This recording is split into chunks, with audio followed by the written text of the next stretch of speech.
Welcome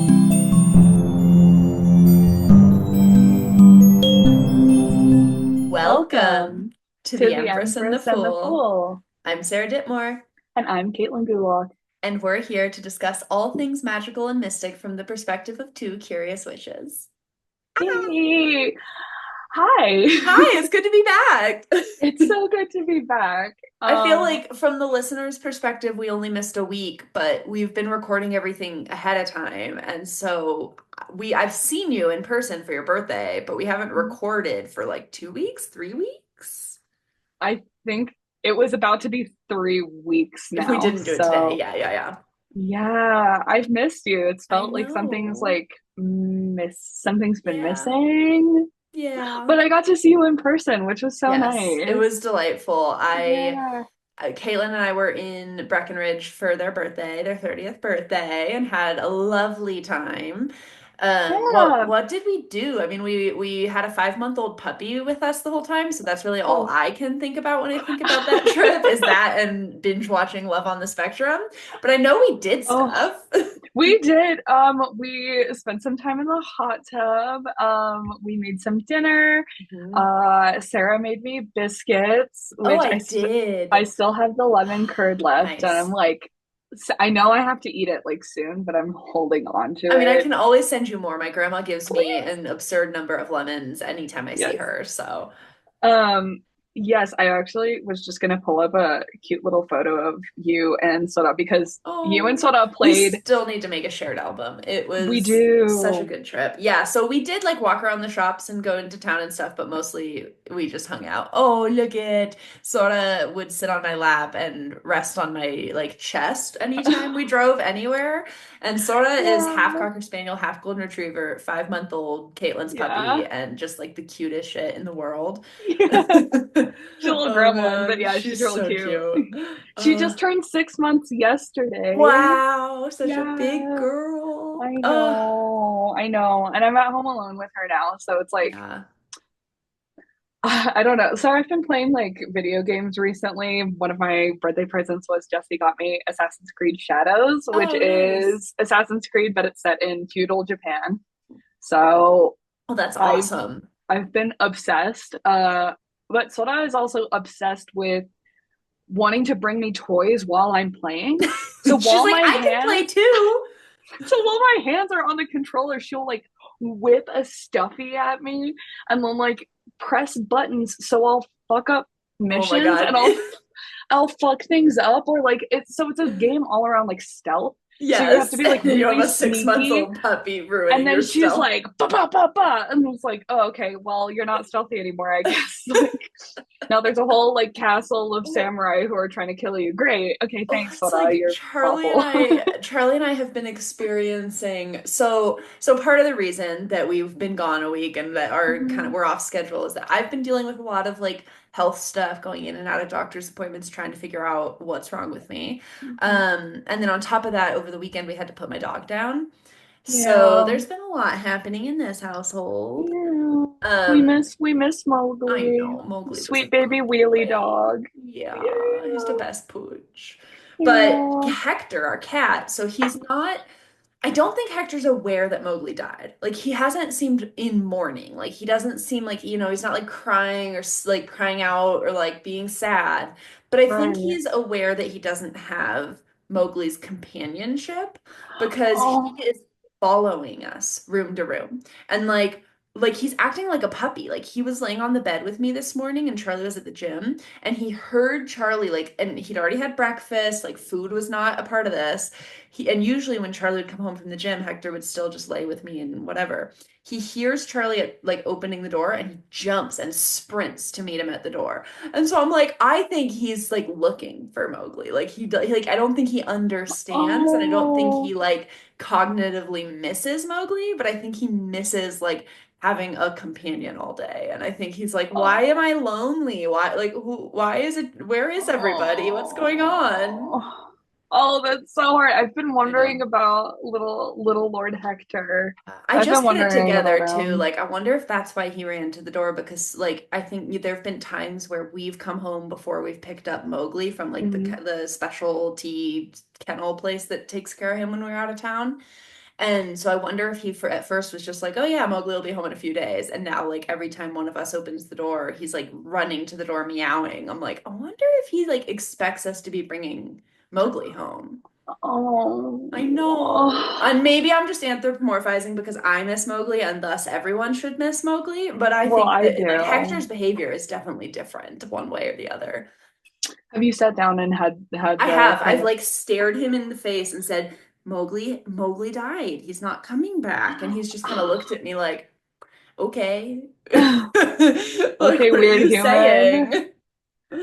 Man, Oh, there's so many times I feel like I like that question of like if you could have any superpower, like mm-hmm. what would you have? And like there's Mm, obviously like really fun ones. Like mine's always teleportation mm. because I would love to be able to visit my home without having to get on a 14-hour flight and For pay the like true $2,000. introvert I am, mine is being invisible. Of course, Because I that's could my like still like go on lowest flights rank. and stuff and travel for free, but That's fair. also I could do other stuff without being bothered. That's like the most you answer I've ever Uh-huh. heard. Well, my secondary, like more practical one that I've actually thought of like more often than not is I Yes. really wish that I could like talk to my pets. I Yes. really wish that I could like as like a practical function, I really wish that I could have been in like puppy checkups with Sora and been like, Yeah. you have to get a shot. It's gonna suck, but like Yeah. we really need to do this for you, or like you being able to say, hey Hex, like Yeah, this is what happened. Here's the Mowgli's situation. Yeah. Mowgli's Uh not coming home, babe. Like, yeah. and and I'm not gonna oh, lie, I have seriously thought about getting a like a pet psychic I to have thought talk of, to Hector is it and let him know. is it the viral one? No, maybe I don't know. I'm not on social anymore, Oh, but right, you're not. Okay. there's a woman who was featured on You got this. telepathy tapes. And she Oh, can like okay. talk to horses and stuff, and she's very very cool, and they had her come talk to her dog, the like host of the show's dog. And I'm like, oh, I want them to come talk to Hector. And like, oh, okay, wait, this total tangent about people who are psychic and can talk to animals. I love tangents. So Mowgli, for those who don't know, was my dog. He was like 77 pounds, looked like a black lab, but was a mutt, and couldn't use his back legs for the last 3 years of his life. He had a disc that ruptured into his spinal cord, Mm. and so he couldn't use his back legs. And we were at like 2 weeks before, like a week before I came to Denver. So like two to three, so 3 weeks before we had to put him down. I was at a coffee shop and he was sitting near me like with me, and this family like kept kind of looking at him, and like he gets a lot of attention because of the wheelchair. And so the family's leaving and they like walk by and they're kind of like saying hi and petting Mowgli, and there's this 2-year-old boy with them, and they say, yeah, he keeps looking at your dog and saying that dog has an owie. And I'm like, oh, does he mean like his disability? And I like show them, and they're like, oh, that must be what he meant. But he's kind of looking at me like, that is not what I mean. Like, no, I know your dog can't use his back legs. He's hurt. Like, he has an owie. He doesn't say all those words, but in toddler speak, he's kind of like, no, I'm talking about I something else. He remember has an you owie. telling me Uh-huh. this. And and what we found out why we had to put him down is he had myelomalacia, which means when you have an injury to your spinal cord over time, you can develop a condition where your spinal cord softens, or what they kept calling it is melting, which is so That's a horrible visceral. word. That's a But it really really, horrible word to gives describe that. the picture. Um, and so it's super painful and it's super untreatable, which is why we had to put him down. But our theory is like we have noticed since December, have been noticing that Mowgli's been really lazy, and like we're like, oh, he doesn't get up Mm. unless he has to. And we just thought like he's 9, he's getting older, like he doesn't want to scoot around the house as much. But now, knowing what we know, because we know it's like a slow progressive disease, we're wondering if it was starting to happen before, like where he couldn't feel, in his lower Mm. back, and that like once it hit the upper back where he could feel, that's when we started to see how much pain he was in. But that before Yeah, that, he wasn't feeling the pain, but it was still making it harder to move his body. That's right. our like one of our theories. And so I'm like, I wonder if this little toddler like knew that he was in pain before we did because Mowgli also doesn't tell us when he's in pain. So the first two surgeries he got, they, from the exam, thought he was way better off than he was once they did the MRI. Like he would pretend he was doing okay. So by the time he was Oh, yelping and telling us he was in pain, we're like, he must have been in pain for a couple of weeks and just not told us. And so I'm like, was right. this little toddler picking up on his owie that we couldn't see yet? Somebody call that child I because know. he I'm might have a like, this, your career. child has a, if I see them at coffee bar again, I'm gonna be like, your child has a gift. Please, please do. Sorry, I'm gonna plug my headphones now. Ugh. Good. I also wonder, like, does that child have it has a gift, or is this something we could all do? Like, I used to talk to dogs as a kid. Like, is it something we all have the ability to do and then just lose when we become adults, you know? Should we have a future episode where we get a pet psychic Yes. Oh my God, as a yes. guest? This just is an excuse. That episode is just an excuse for us to talk to a pet psychic. Please. So I've been seeing so much more of it on my social media. I've Hmm. been seeing videos of people using, and it's I think it's really, I mean, obviously I don't everybody's like psychic abilities or like, like magical Yes. abilities all present themselves really differently, but Oh, a lot of these totally. are like Zoom calls, which I'm like, Yeah. how much information are you getting like over Zoom, really? Like, so my Right. kind of like skepticism was really peaked. So I saw this video. Instagram knows I'm interested in this because it's like, you want to see another one? I'm like, fuck yeah, I Hmm. do. So I saw one and it was this girl and her cat, and she's like, she does the same thing that you probably did to Hector. She's like, listen here, Yes. we're about to see a pet psychic. And during this call, like if you can really hear me and if you are really transmitting these psychic thoughts, say the word balloon. Balloon is the code word. And so we're like, listen, and I'm like, Oh my God, we have to do this. really? If we do the pet psychic, we have to do a code word because, Yes, yes, yeah. 100%. And it has to be like kind of weird, but like reasonable that she would like bring it up. So like in the call you're watching and she's talking about like she wants to be the only one who's like the center of attention. You seem really stressed. She's your soulmate cat. Like all this like really sweet stuff. And then at the Hmm. end it's like, yeah, she has a problem with your sister and like balloons.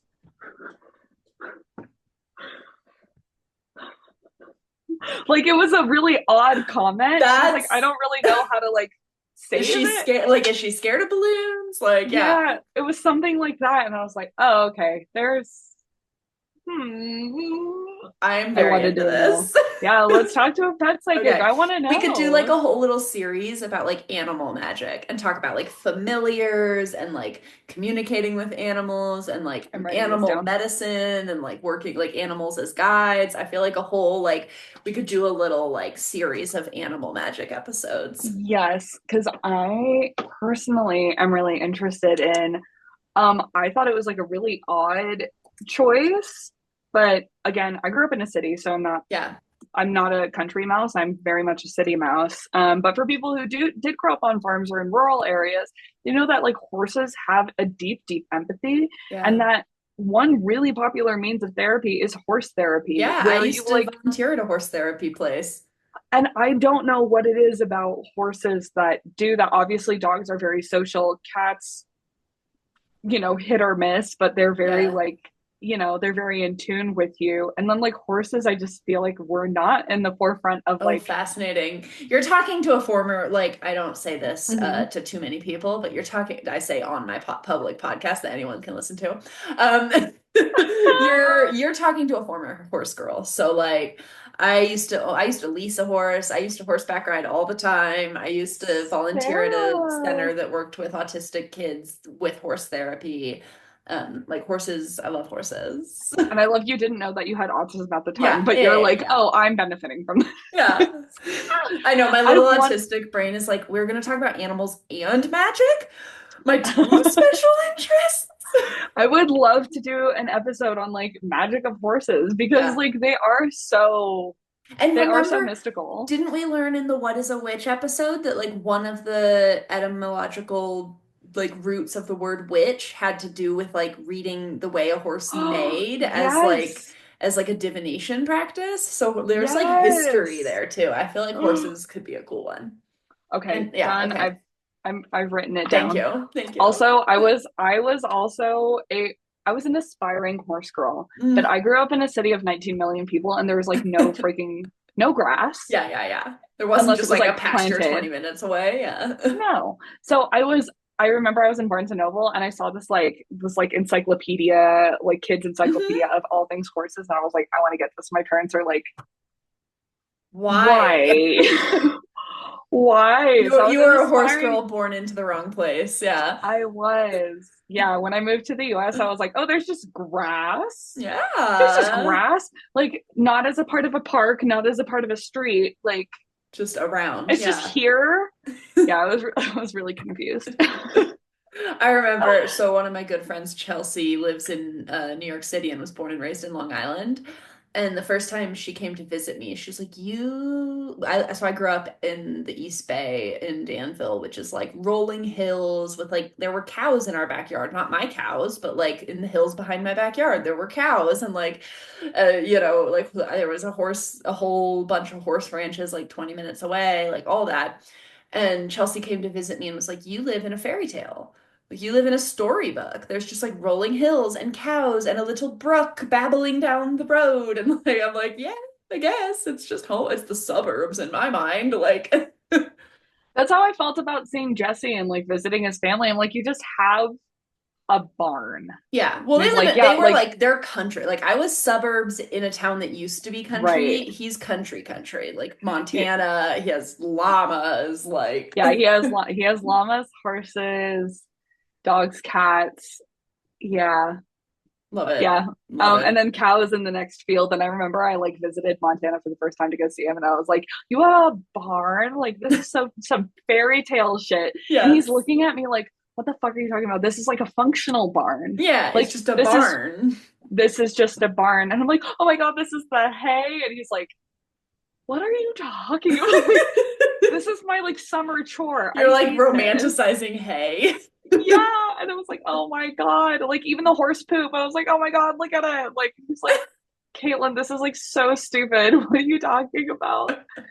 Um, I yeah, love that. but yeah, I love it. I love it too. I'm so excited for the day that because I visit him a lot in Yeah. Montana.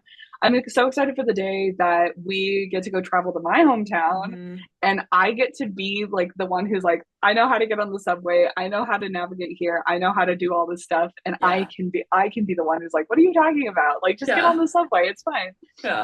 Um but yeah, that's my horse. My horse is the Tokyo Underground. Good. Good. All right. We should probably get Uh, to episode stuff. yes, yes, So, yes. Sarah, what are we talking about today? Okay, so today we are talking about Wicca versus witchcraft. So, Okay. what is Wicca and how is it different than witchcraft? How is it the same? Is it Mm-hmm. different? Is it the same? Mm-hmm. Yeah, we're going to talk a little bit about like the history of Wicca, the traditions of Wicca. We wanted to make this like part of a bigger series of looking at different like witchcraft adjacent practices Mm-hmm. that sometimes get like misnamed as being witchcraft that actually have their own history and lore. And we wanted to start with Wicca because while it's like maybe the most commonly mistaken, whereas if you tell people they're a witch, like to this day, people in my own family assume that I am Wiccan.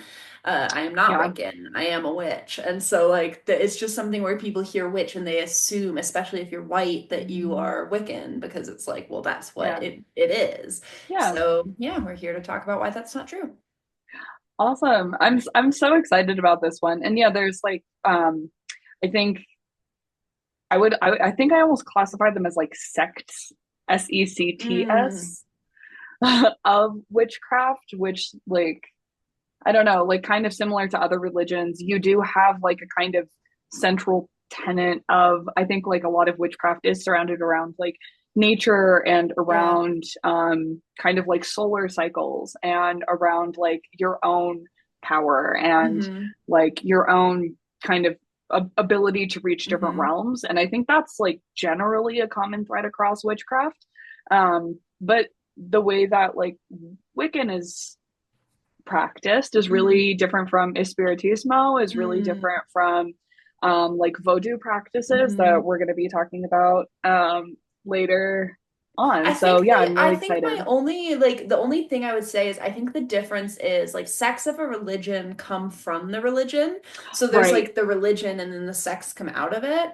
Yeah. In this case, I feel like the concept of witchcraft has been put upon older traditions. So like Yes. voodoo and espiritismo and brujeria and Mm-hmm. curanderismo and like Wiccan and Mm-hmm. like pagan and neo-pagan and all these things Mm-hmm. that we want to talk about over the time of doing this podcast um weren't born out of the concept of witchcraft. It's like Right. later we now apply witchcraft to a lot of those, but I know a Right. lot of people who, associate that or consider themselves like espiritistas who don't consider themselves witches. And so I think Interesting. like Okay. that is like a term that like we retrospectively apply to a lot of those things, but doesn't necessarily come from the same like origins, you know? Yeah. No, that's a really good distinction. I think it's just probably a way that like is easier to digest Right. in It's the like an umbrella term that it's helps an us understand.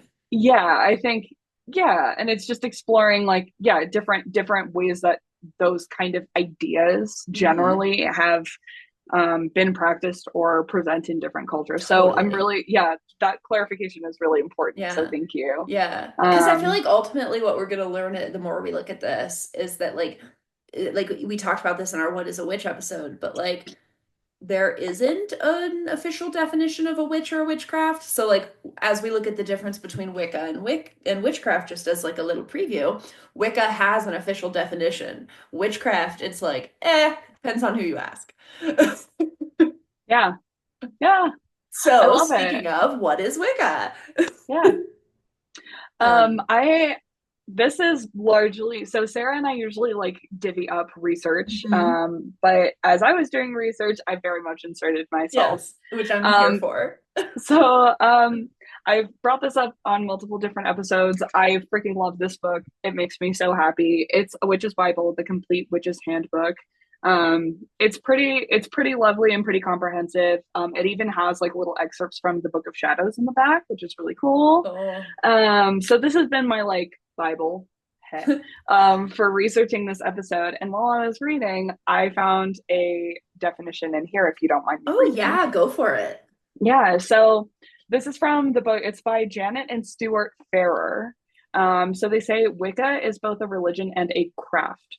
As a religion, like any other religion, its purpose is to put the individual and the group in harmony with the divine creative principle of the cosmos and its manifestations at all levels. As a craft, its purpose is to achieve practical ends by psychic means for good, useful, and healing purposes. In both aspects, the distinguishing characteristics of Wicca are its nature based attitude, its small group autonomy with no gulf between priesthood and congregation, and its philosophy of creative polarity at all levels, from goddess and god to priestess and priest. I love that definition.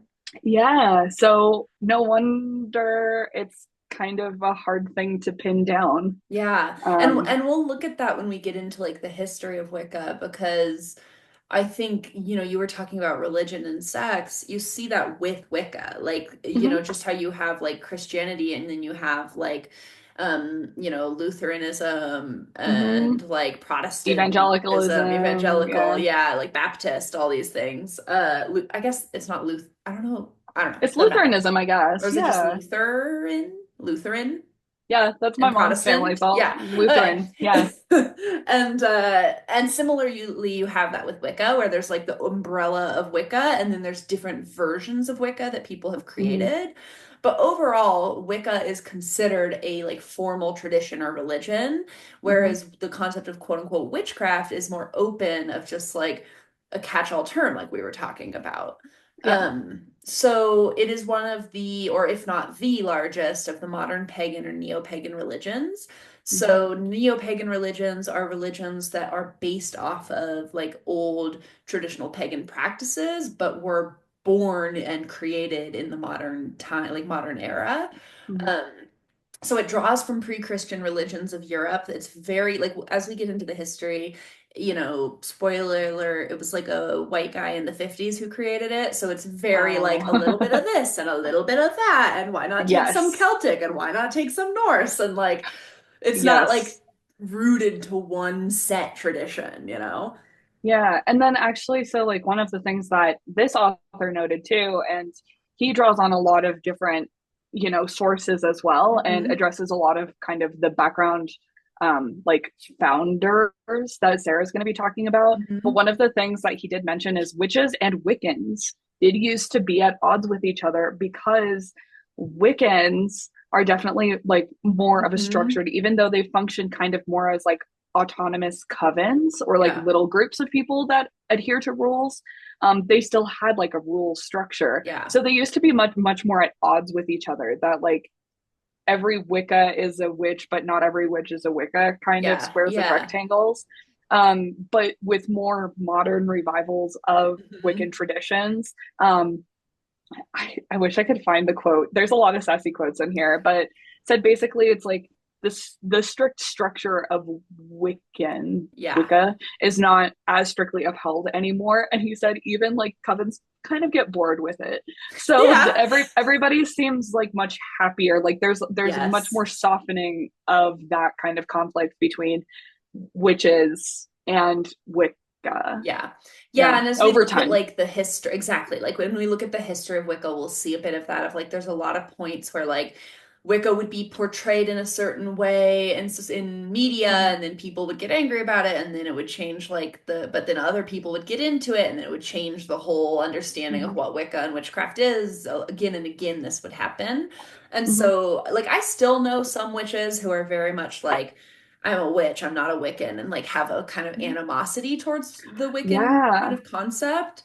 But I also think there's a lot more people now who call themselves Wiccan, but don't like go to a formal like coven with a priest and a priestess and do the traditional rituals and are Hmm. much more casual about it. Right. Um, but before we get into Wicca today, looking back, so one more kind of fact about Wicca, it claims to be when we get into Gerald Gardner, it's claims that it came from this like secret society of witches and that there was Mhm. this like pre-Christian practice that was passed down generation to generation that is now what we know as Wicca. Historians have pretty much proven that that's bullshit.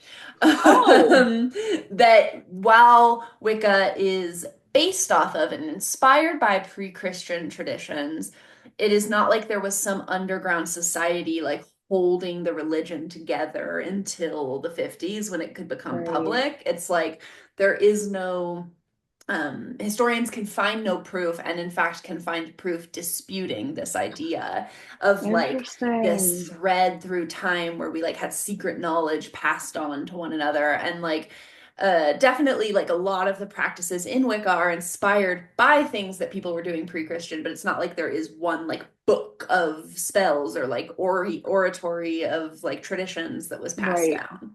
Yeah, it sounds like these are kind of like practices that happened much more um in a much more like diluted way Exactly, and not in a exactly. super central way. And actually, so I'm gonna pull like one more. I have a lot of quotes from I here, but love it says that.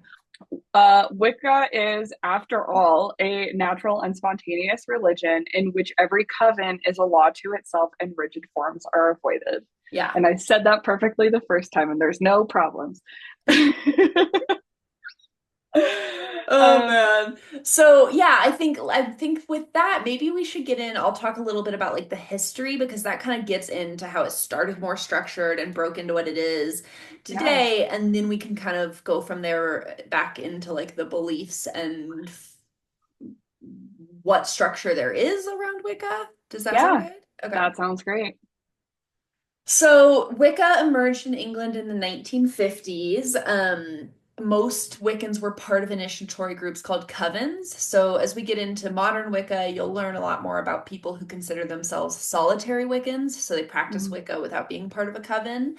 But when it first popped up in the 50s, it was very much like there were covens that had their own structure, their own system, and you had to be initiated into the group. You had to be Right. initiated into the coven to be a part of it. Yes. Just a really hi teacher. I just like raised my hand. Yeah. So really quickly, just to know for any of our listeners who don't know what a coven is, I Hmm. mean, I feel like it's or maybe have like a different idea of what that means.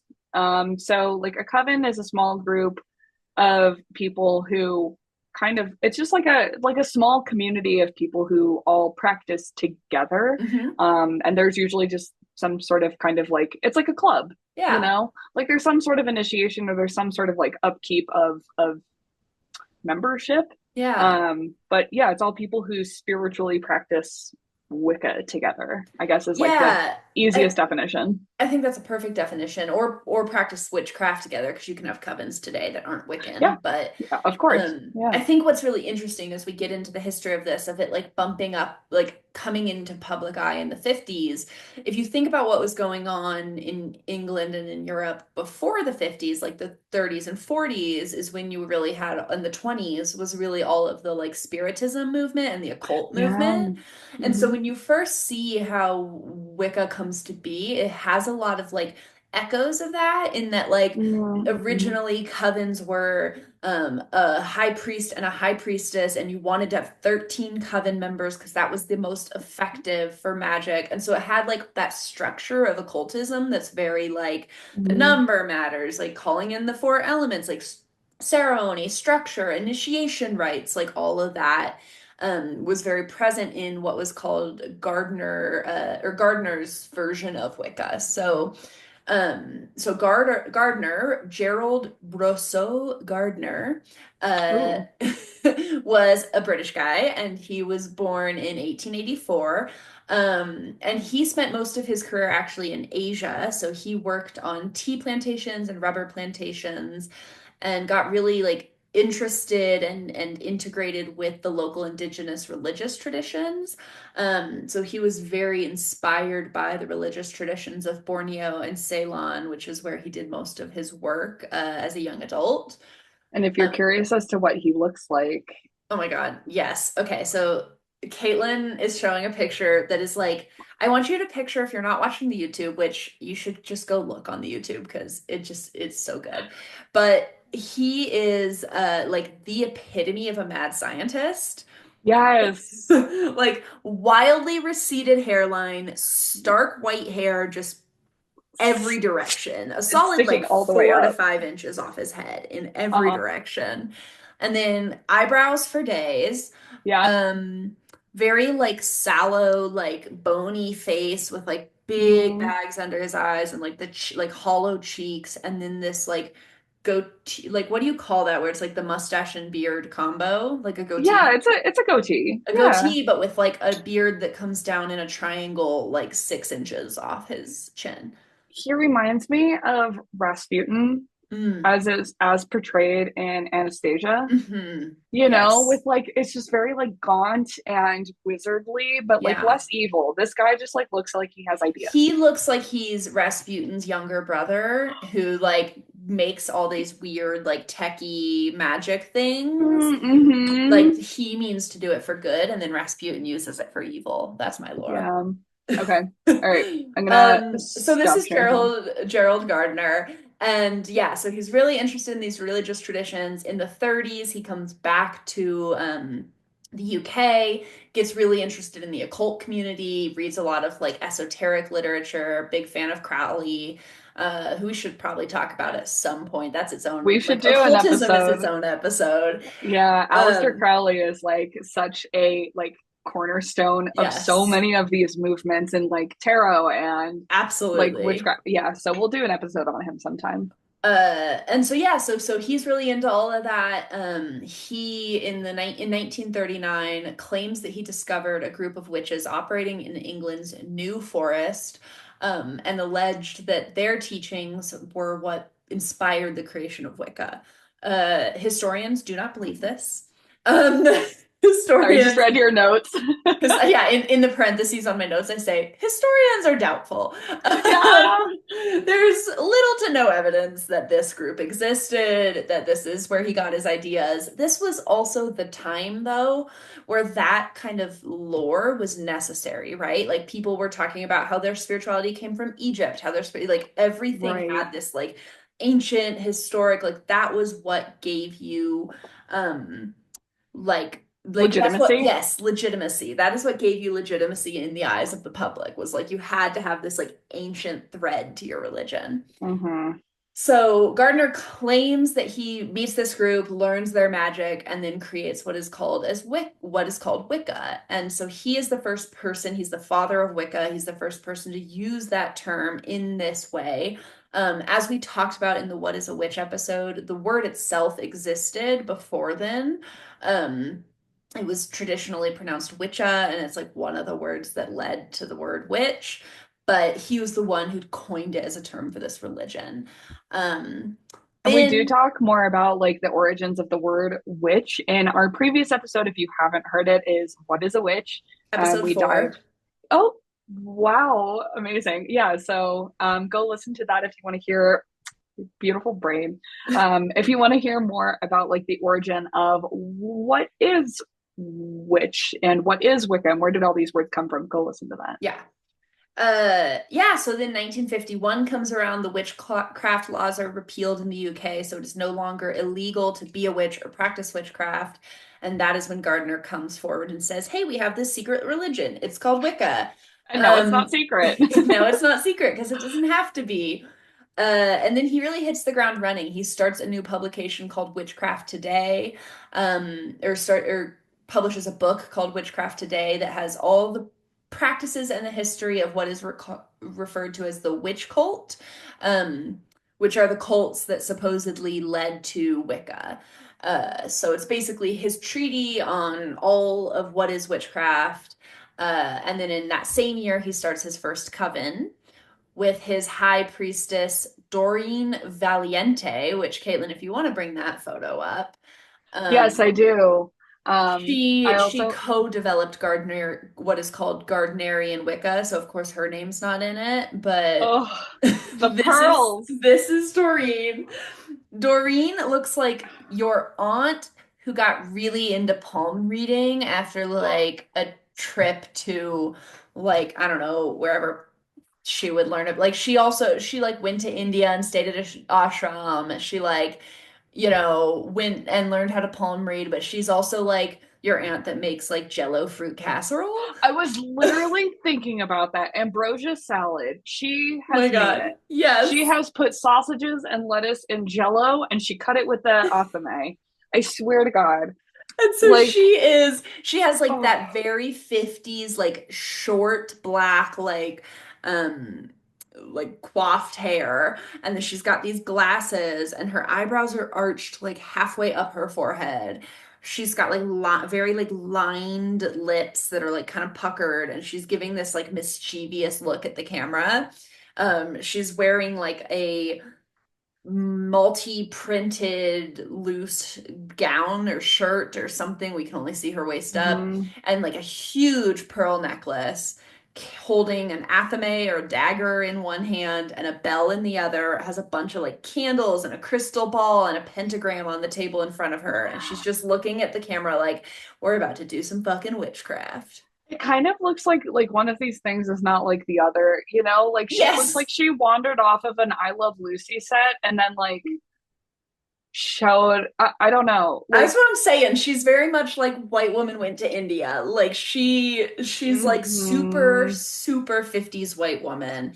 And also like I understand spirituality because I'm cultured. Yeah, those eyebrows are freaking arched.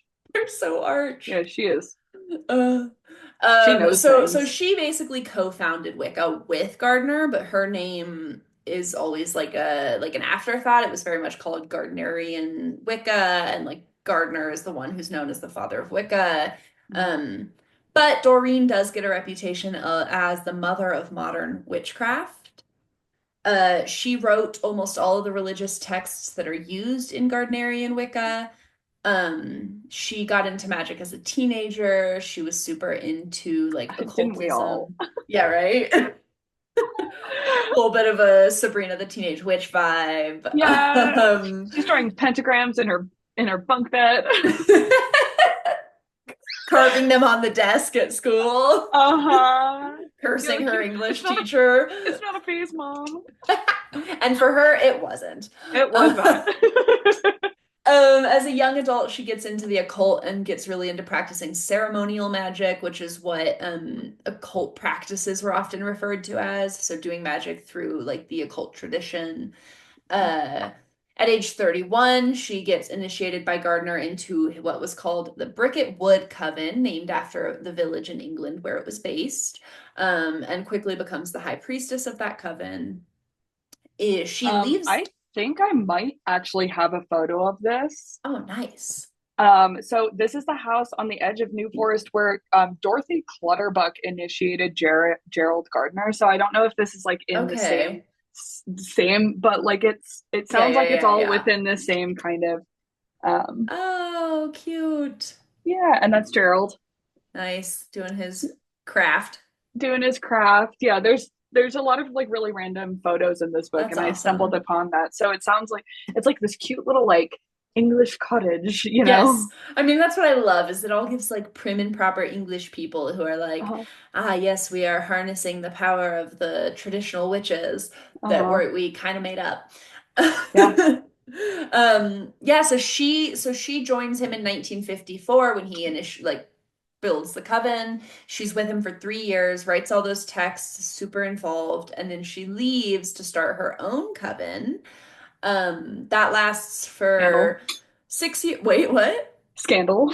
I'm right. Like I can't even imagine the gossip that was going down when she left, and like what they might have fought about. It's a lot of that I couldn't find, but I'm like, ooh, I wonder what the drama was. Well, and I saw as part of it too, and it said in some of these like initiation rites that I was reading about, it said that like Gardner really did believe in this kind of like um banishment from the coven, and he used a different phrase, and I wish I could have it now, but it's like void from the coven, So which kind of had cult-esque, where it's like if yeah you leave, like you're, like have an X on your back kind of thing. yeah, and you have to if you join a new coven, it can't be within 3 miles of the old coven. Oh my Like God. there's a lot of like really strict rules about not.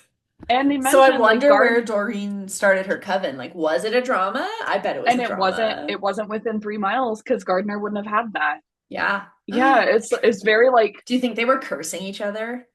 probably. I wish I was there. I want to get their diary. Like, dear diary, like Gerald sucks. Fuck Gerald. Fuck Gerald. It's like got Gerald's name and there were hearts all around it, and then it's like scribbled out.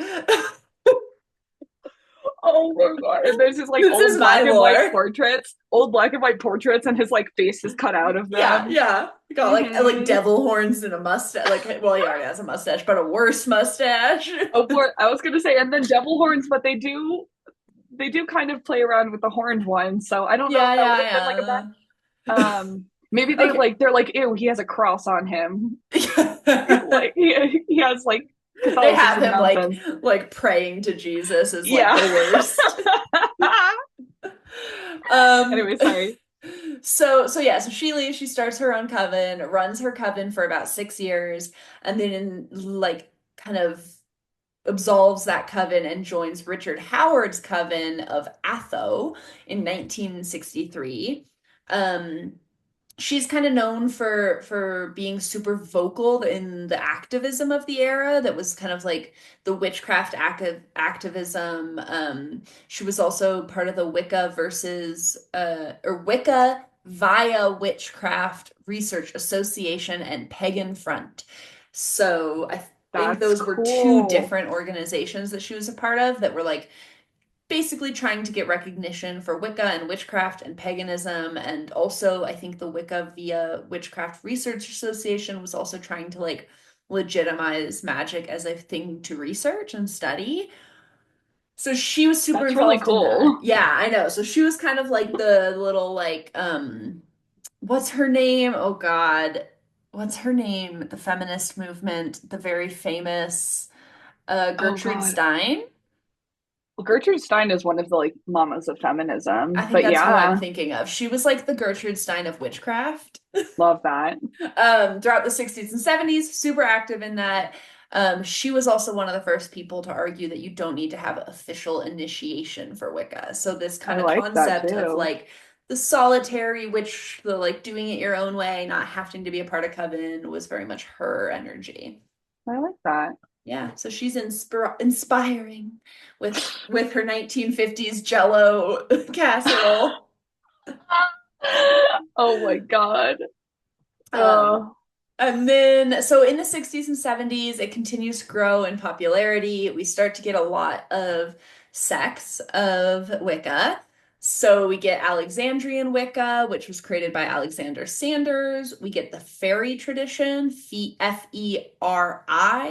which was created by Victor Anderson and Cora Anderson. So you just see like different people kind of taking Gardnerian Wicca and being like, we like it, but we want to do it this way, and like twisting Hmm. it here and there.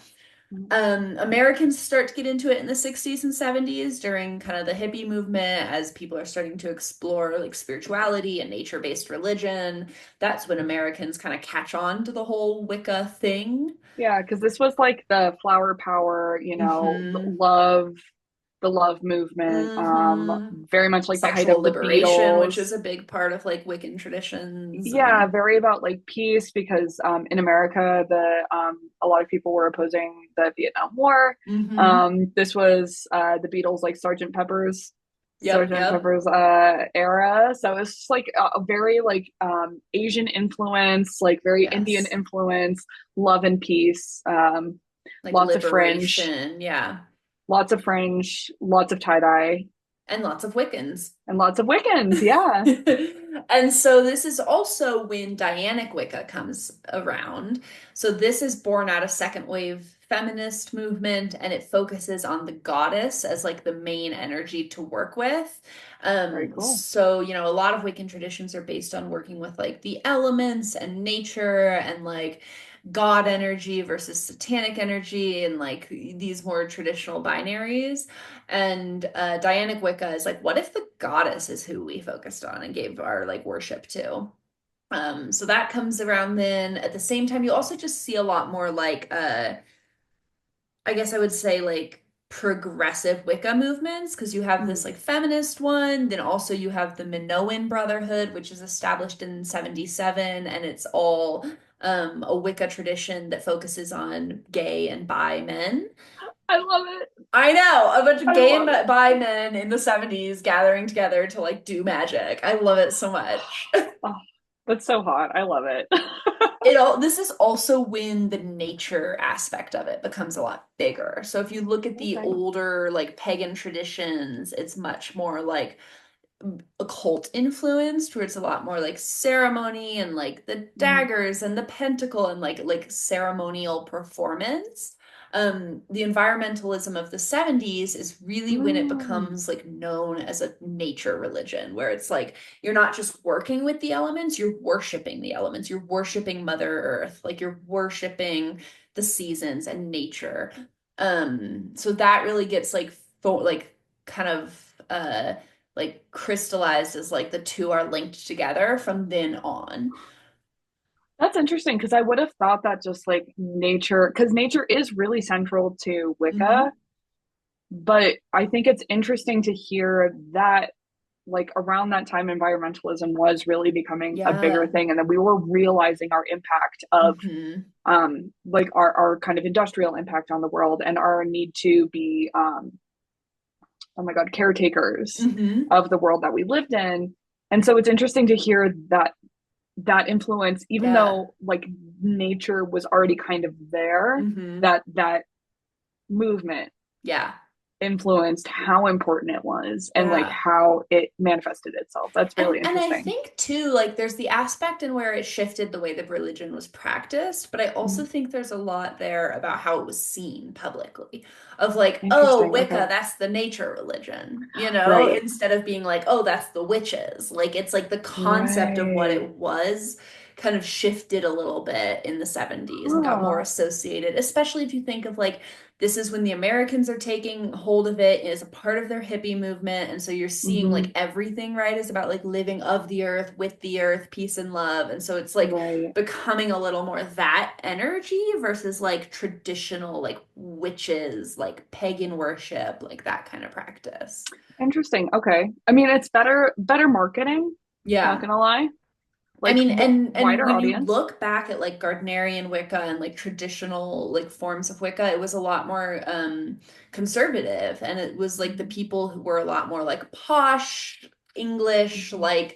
um like academics and like bourgeoisie, and so it was a very like right wing, like not what right wing means today, but like Right. what right wing meant in 50s England. Mhm. You know, they probably A loved little Margaret elitist. Thatcher, like if I'm I like remembering him a my little. politics properly. Yeah, I think she was around like the 80s, wasn't she? I don't know. I shouldn't say anything with authority. But I feel like that's the vibe, right? That's the Like the vibe, like yeah. It's fancy like British. elite, Yeah, exactly. elitism. And then in the 60s, 70s, it gets much more like I wrote down like the left-wing takeover. It was very much like the hippie movement, the peace and love, the sexual liberation. It became a lot less conservative. Love that. And it's also when self-initiation and solitary practices become really popular because this is also a time of like anti-authority, anti-structure, and like the people didn't want to be told like how they had to practice. And Doreen is responsible for And like Doreen setting helped up the initiate a lot of this. foundations. Yeah. Love that. So then You we go, get girl. into the 80s, 90s, and early aughts. Um, so this is where it starts to get more shaped by media. Mm-hmm. So in 1986, Wicca becomes recognized as an official religion in the United States and gets all the like benefits that an official religion gets. Amazing. It's also when you start seeing portrayed in TV a lot. So two very famous examples are Buffy the Vampire Slayer, uh, Willow in that, in like the later seasons, becomes Wiccan. Like she gets initiated into a coven and like becomes like a witch basically. Mm-hmm. And but it's officially like it's very much called Wiccan in the show, and it's like really they talk about Wicca as like a concept, as a coven, as a religion. And then in Charmed, the three sisters in Charmed are also Wicca, like Wiccan. Like they have, we'll get into the Wiccan Reed later as we talk about beliefs, but like they have the Wiccan Reed in the Book of Shadows, and like it's very much a Wow. Wiccan version of witchcraft. Also, I think I might have pulled that. I don't know if this is like a real association, but another very famous witch trio who's their own little coven from Hocus Pocus. We have the Hmm. Sanderson sisters. Um, I don't know if Sanderson is supposed to be from Alexander Sanders, Oh, that'd be interesting because I don't know that which they are not portrayed as Wiccan. no, but they're portrayed as kind of like it's like a you know Yeah, Three like a Sisters goof Witches. like Yeah. a goofy witchcraft Halloween movie. Yeah, yeah, But that yeah. definitely dawned upon me. Yeah, they're supposed Yeah. to be witches and they're the I wonder. Sandersons sisters. Yeah, Huh, that's fascinating. Yeah, that might I know. be total our made up lore, but I like it. It's now lore in our podcast. Might In not be our anywhere else. personal canon, it is true. I mean, it's too coincidental not to maybe be something. I love that. But yeah, so these two shows and kind of the portrayal of Wiccan in like TV and pop culture, uh, popularized Wiccan culture among teens. You see a lot of what was the show too? There's the show Charmed, but what's the movie with like which movies? It's like very famous. The Oh, Coven. It's like the Craft. the craft. The Craft is later on, but is 96. So same, you know, 80s, 90s, early 2000s, we're starting to Hmm. see all these shows with like very like using the term Wicca, talking about witches as Wiccans. And so you get this sort of like goth witch kind of Yeah. energy that's very like popular in the early 2000s and the 90s. Well, and like a lot of Um, oh Hector. And then I was gonna say too, like a lot of punk and emo music and a lot of like yes. metal that I mean punk and emo like got super popular in the 90s, Yeah. and there was very like a lot of those kind of like the pentagram, which a lot of Hmm. people were like, oh my god, that's satanic, but the pentagram is Yeah. really an essential symbol in Wicca. Yeah. So you're seeing like a lot of these kind of like portrayals in not Totally. only movies but also in music too. Yeah. Totally. And I think that this is really where you get that like the like confluence of like gothic and witch, like Wiccan as like kind of like a black like fishnets and like the choker Yes. necklace, like Hot that vibe. Topic. Exactly. Yeah. So as that becomes like starts to shape the representation of what a witch is, people start to really argue about like Wicca versus witch, like Wiccans start to kind Right. of like rebrand and change like trying to separate themselves from these portrayals of witchcraft because like they're like no, like this is a whole different thing that's like fiction. um Hmm. and so this is where, and then social media comes around and like heightens this argument of like what is Wicca versus what is a witch versus like and so then you start to get terms like traditional witch or occultist or a witch that's not Wiccan and all these kind of different ways of defining yourself as a witch that may or may not be associated with Wicca. And it's kind of coming from both sides. Like Wiccans don't want to be associated with that version of a witch. Witches don't Right. want to be associated with like the hierarchy and structure of Wicca. And so you start getting these like kind of different terms, different ideas, concepts coming up. And then that really is what brings us to today, where there is still the religion of Wicca, but many people who on social media or in public and private life who associate or consider themselves witches and associate with witchcraft do not associate with Wicca. Right. And it sounds like when we're talking about like fighting or disagreements, it sounds like more just people trying to assert the meanings Yeah, that are and really you like, know how social media can be. Like it becomes oh a yeah, fight where they're like, that's we not love a Wicca, this conflict. is Wicca, and like, Yeah. yeah. And I don't think it's as much about like the witches versus or the non-Wiccan witches versus Wiccans. Mhm. I think it's more just like, hey, like don't get it twisted. That's not what I'm doing. Or Yeah, yeah, yeah, yeah, yeah. that's not what I'm about. I'm about this. So it's more about kind of just trying to assert your own definition Right, like of what this is. self-identifying. Self, Yeah. yes, of And I course. think Yeah. because of the like way our social media and political climate works, like it has been very aggressive, but it doesn't have to be. Like there are many people like myself who I'm like, I don't consider myself a Wiccan, but I'm not like mad about it. No. And for listeners, if you can't hear when Sarah's talking about, social media heightening conflict, I don't know if you could hear the eye roll, but it was there. Was there? It's Yeah, always it was. there. Yeah, my brain hurts. That was such a hard eye roll. So that's kind of the history of like how Wicca came to be and like what it is in broad strokes, but we thought it would be good to get a little more detailed of like, okay, now that we understand like Wicca is a formal religion, it has this history throughout the like 50s, 60s, 70s into today. Um, this is where it came from. We wanted to talk a little bit about like what it is because as we Yeah. mentioned, it's not a synonym for witchcraft. So looking a little bit at like the traditions and the belief that set it apart as a unique practice. So we talked about the covens, we talked about the concept that like that's a big part of Wicca and that you have a coven or like a community that you practice with usually has a high priestess, a high priest. Mhm. Again, like over time, that has become less significant because more and more people practice alone. Yep. Um, but other than that, I'll pass the torch to Caitlin to kind of let us know a little bit about the philosophy and beliefs and traditions of Wicca. Yeah. So I was trying to find really quickly, like, when was this book published? Actually, I did find in the acknowledgments, it says, we would like to thank Doreen Valiente for her invaluable help in providing information for permission to reproduce several ritual passages which she herself wrote for Gardner's Book of Shadows and for reading our Wow. manuscript before publication. Wow. Yeah. So I was trying to So find one the thing and then I found mother something of else modern witchcraft herself was involved. in making this. So yeah, so this was published initially in 1981, Okay. And which is Doreen Valiente died in 99. So she was wow. still kicking, doing her thing. Dang girl. Okay. Yeah, so a lot of the information I've gotten from this book, and it is a 40-year-old book.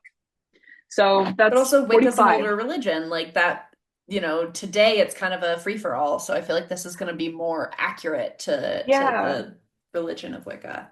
Yeah, and just as like kind of more of a context for this too, this is not just like one, as we've talked about, there's like guard gardener Gardnerian. Gardnerian and Alexandrian Wicca. There's like a Yeah. lot of different, so they're all kind of referenced in this book. Mm. There's a lot of different, it's like, it acknowledges that some people do it this way, some traditions do it a different way. Cool. So it is kind of more of like a compendium of, this is generally kind of the core of it, but there's like little ways that different people do it differently. So it is very open to that, which I think is really nice. Yeah. Um, yeah. So actually, one of my favorites, so talking about the history of Yeah. things, I did highlight one passage because he is really really sassy, but I guess it really does sum up the way that we've talked about the history of Wicca. It says, "This is oversimplification enough to make a historian's hair stand on end, but food for thought." Love that. The sass. Yeah, yeah, he's a little sassy. So yeah, so we talked about how kind of there's covens, Yeah. which I think is like a really important part of the structure of Wicca, which is there are small groups, like Sarah said, I think ideally around 13 members, but you know, Yeah. I, I think it's generally it's kind of like more than three, Yeah. Yeah. Yeah. um, Yeah. generally, Because you have to because have a high priest, a high priestess, and at least like two members. and a maiden is the third key role. Oh, So I think that interesting. maiden operates underneath the high priestess. So Kind of like a maid, like lady's maid or like a handmaid. yeah, like a hand, kind of like a handmaid, but even though there is a structure and there are these like key roles, it's mostly kind of like ceremonial and more just structured rather than hierarchical. So Hmm. one of my favorite quotes of this is so. So it also says like kind of in opposition to, not opposition, contrary to other kind of modern huge religions, they're very masculine centered. Mm. It's very much of a patriarchy. So Wicca kind of moves to more of a matriarchy, but Hmm. definitely equality overall. So it says the high priestess is considered first among equals, Yeah. which is, I think, is a really beautiful way to say that she is super important. And they Yeah. even acknowledge like men can't do what women do. Like Yeah. as and obviously this is like very binary conversation that we're having right now. So I we're mean, not it's talking it's about like an English 50s religion. Of course, it's gender yeah, binary. yeah. And so I think like when we're talking about this more, I do want to make a note is that we're not talking about gender expression because there's a Mhm. million different ways to express gender. And I think more of what we talk about is, I put it, it says fuck the binary in my notes. Fuck the binary. It's about like feminine and masculine energy, which are And, like and I think that opposites. that is true now. I think when it was Mm-hmm. developed in the 50s, it was like man and woman. Mm-hmm. Yeah. So I think it really like pulls on polarities is one of their Yeah. central tenets, and that is light and dark. And that doesn't mean Mm. good and evil. It means, like summer versus winter. It Yeah. means kind of like day versus night. They're Hmm. neither one is good or bad. It's just that it's the yin and the yang of things. So similarly, there is a male and a female energy or masculine feminine energy that Hmm. does like push and pull against each other. That Yeah. doesn't mean that they're mutually exclusive. Um, so yeah, so that's generally what the coven is. It's a group of people who all it's a community that really agrees to like take care of each other, Yeah. and really watch out for each other, and is really invested in the personal and magical development of all of its members, which is Yeah. really sweet, which is like really lovely. um Before we get into kind of some of their other practices, Hmm. oh my god, there's a giant fly. uh, um Before we get into their other practices, there are some initiation rites, which we've talked about before, that Yeah. there's self-initiation. But I think it's kind of one of like the really interesting and spooky parts of Wicca that Yeah. I think get overhyped and over dramatized in a lot of media that we've talked about. Hmm. Um, but it's actually really interesting from what I've seen. And again, different sects Yeah. do this differently, and there's like different little kind of Right. We're talking about like traditional. Yeah. generally. We have first degree, second degree, and third degree initiation. And the first degree, it starts with the initiate is bound and blindfolded. Jesus. They're bound Kinky. in red cords. Yeah, the whole thing is very sexy. The whole thing is very BDSM coded, Love it. honestly. Yeah, there's like a what is it called? It's a scourge, which is like basically like a nine-tailed whip. Good, Yeah, good. it's like Okay, a but we'll get there. flogger. So the Anyway, first right. the first rite is blindfolded and bound with red cords. The initiate is kissed and told some like witchy stuff, and then pushed from behind into the circle. Okay.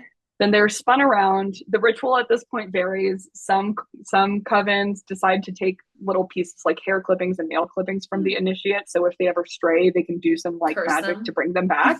No, magic to bring them back. Oh, okay. Um, then the ritual is sealed with anointing with oil, anointing with wine, and anointing with a kiss. So And cute. then Sealed with a they're kiss. yeah, and then their bindings are broken and they are welcome. So it's kind of this the symbolism is more just like you are bound and restricted and you have to like struggle with that binding a little bit, Yeah. and then And you that have to you trust are your coven to like take care of you. yes. And And then so one of the little texts said too that maybe part of the reason of being pushed from behind into the circle is to kind of like it's like a secret passcode into are you an mm, actual Wiccan initiate? So it's like, how did you become a Wiccan? And you say like I came in from a force from behind, huh, and if you don't say that, then they're kind of like, really, I don't think you were then. that's wild that they had like Yeah, secret codes. Yeah. yes, yeah. There's a lot of like back and forth talking, and there's like a script. It's very Yeah. theatrical. The second is in which you are given a witch's name, and I think Oh, you usually name yourself, or you can have nice. some sort of like um, influence, like heavy influence on your life. Yeah. You're advised not to choose. You can choose like a higher, like cool god or goddess name, but like nothing too high. Right. You So don't they're want to like, be like Hecate. Like that's you a don't want bit to be out like of Zeus reach. or Hecate Yeah. or like something up here. You kind of want to stick around here. It's like somebody that you're Yeah. You kind don't of want to piss influenced by. anyone off. Yeah. No, that's horrible. Or I what if also you turn feel out to like be kind of that's such shitty? a common part of spiritual initiation. Like there's so many Uh-huh. practices where you get like renamed. I think it's like a kind Yes. of rebirth, right? Yeah. And this like really because I grew up in a Christian church, baptizing with oils and Yeah, wine, totally. and um luckily I never got kissed by anyone I didn't want to, but so it's like all of them are very like they borrow a lot from each other, and Yeah. there's a lot of ceremony. But yeah, so the second is you're given a witch's name, you're again blindfolded and corded up, and then you're kind of flogged. Um, you're flogged, but this is also Tell to me again how this isn't a sex cult. I can't say that. So you're flogged to emphasize the lesson about the boomerang effect of magic. It's the threefold effect Yes, or the that is threefold rule. definitely. Oh, never mind. My mom listens to this. I'm not going to make the joke I was just going to make. No, that's fine. My partner's mom listens to this too, so hi, moms. But yeah, so Moving right along. basically, it's kind of about that like whatever you do in this world, it will come back to you threefold. So it's kind of So emphasizing to it's you, almost like a like the Christian concept of like cleansing you of your sins. It's like, okay, like you yeah, got to feel the punishment of what you've done before you can be like have your witch name and be a true part of this. yeah. So to ascend, you have to acknowledge, yeah, with great power comes great responsibility, Yeah. basically. Yeah. So whatever you do, make sure that you know what power you wield. And I think that's kind of a beautiful thing. Mm. And then the initiator, who's usually the high priestess, wills their magic power into the initiate. And Yeah. then they untie them and party. It's kind of like all of them Nice. end with like cutting the binds and then Yeah. partying. It makes me think Um, of in like when you get initiated in Reiki, there's like an mm, activation where like the Reiki Oh, practitioner will like send the Reiki energy like into you so that you can connect to the Reiki energy. So it's like the yeah, initiator, the high priest or priestess or whoever's doing it, like allows you access to this like higher magical power. that's totally what it is. Cool. Yeah. So again, like it's very community based. It's very like uplifting the power of Yeah, people while yeah. acknowledging the responsibility. Yeah. And then the last one is the third. It's called the Great Rite. It's usually sex. Nice. We But knew where it sex, was going all along. yeah, we knew. But basically it's not as like not sex to be like gross or pervy. It's Right, it's sex more to like tantric acknowledge, sex that's like a spiritual yeah, union. Yeah. it's spiritual, it's love, it's acknowledging this kind of like holy practice of the divine feminine and the divine masculine coming together. Hmm. I won't go too much into that. So there are these initiations, and I think it makes a lot of Yeah. sense as to like why modern kind of images of Wicca kind of Yeah. get a little skewed because some of this stuff is like a little sexy. It's a Yeah, little, yeah. And like, it's I think it says a lot about like you and me and our perspective that you're like, talking about them being bound and beaten and you're like, it's kind of beautiful. Like yeah, that's not what everyone is gonna think when they see those imageries and hear about those initiations. And so I think there's also like, you know, like it's something that is very easily misinterpreted or understood and yeah, honestly like I'm sure that there were many schools of Wicca in which it was really like a beautiful consensual practice. And I'm sure there were a yes, lot where it was like borderline abusive cult behavior. Like, yeah. and so I don't think we can say one way or another that like these rituals are all on the up and up or super fucked up. It's like it really probably depended on who was practicing and how they were practicing.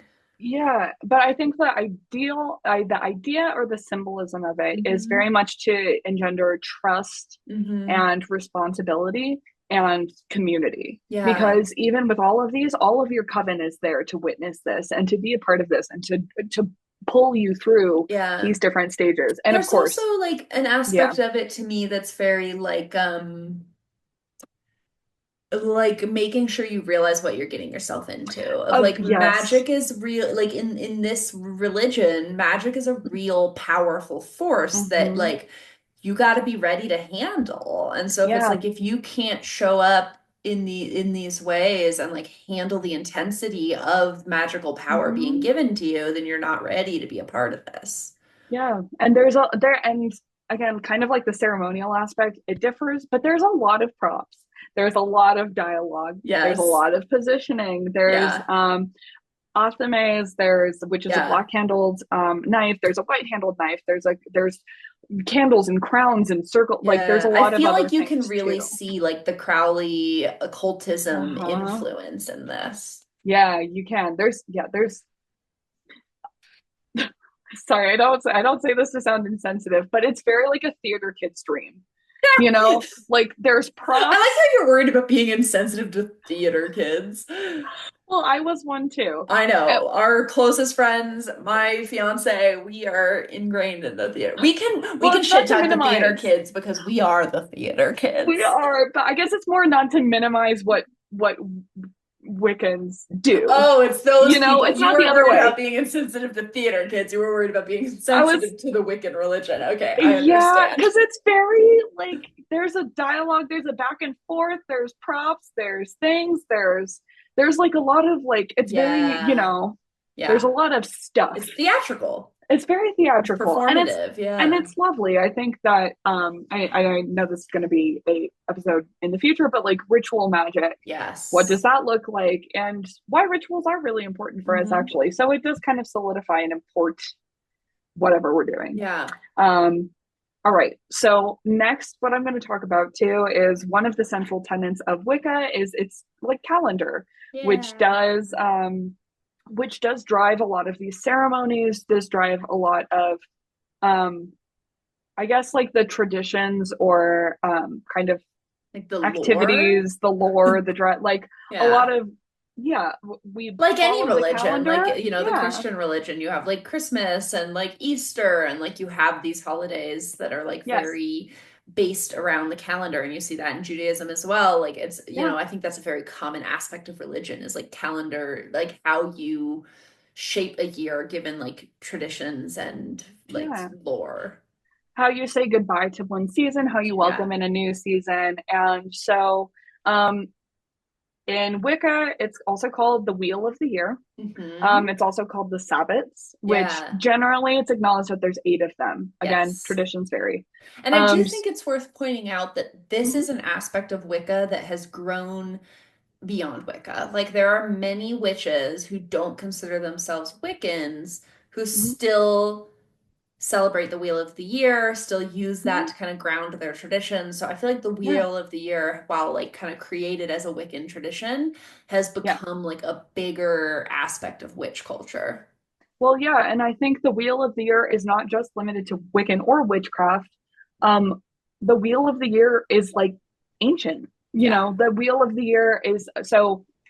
Here's one of the quotes I have from it.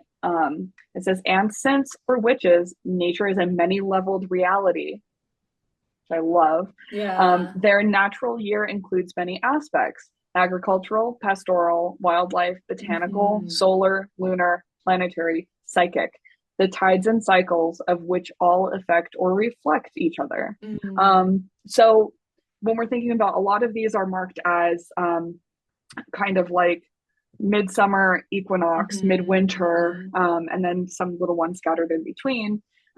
So they do kind of follow a pattern Yeah. of tradition that kind of goes beyond Yeah. witchcraft and goes towards, kind of like agricultural practices, Yeah. goes to kind of like traditions that were needed to keep food through the Right. winter, to renew It crops, makes to, me think of what we talked about in our spring magic episode where we were mm-hmm. talking about like Beltane, which is or not Yeah, Beltane, Ostera, Ostera, yeah, yeah. which is spring equinox, and we'll talk about that in this. But like we had a Mm-hmm. conversation about how like the Wheel of the Year that we look at now, if you Google Wheel of the Year, like it is the Wiccan Wheel of the Year. And so it has the traditions that the Wiccan creators, like Gardner, basically decided made sense there.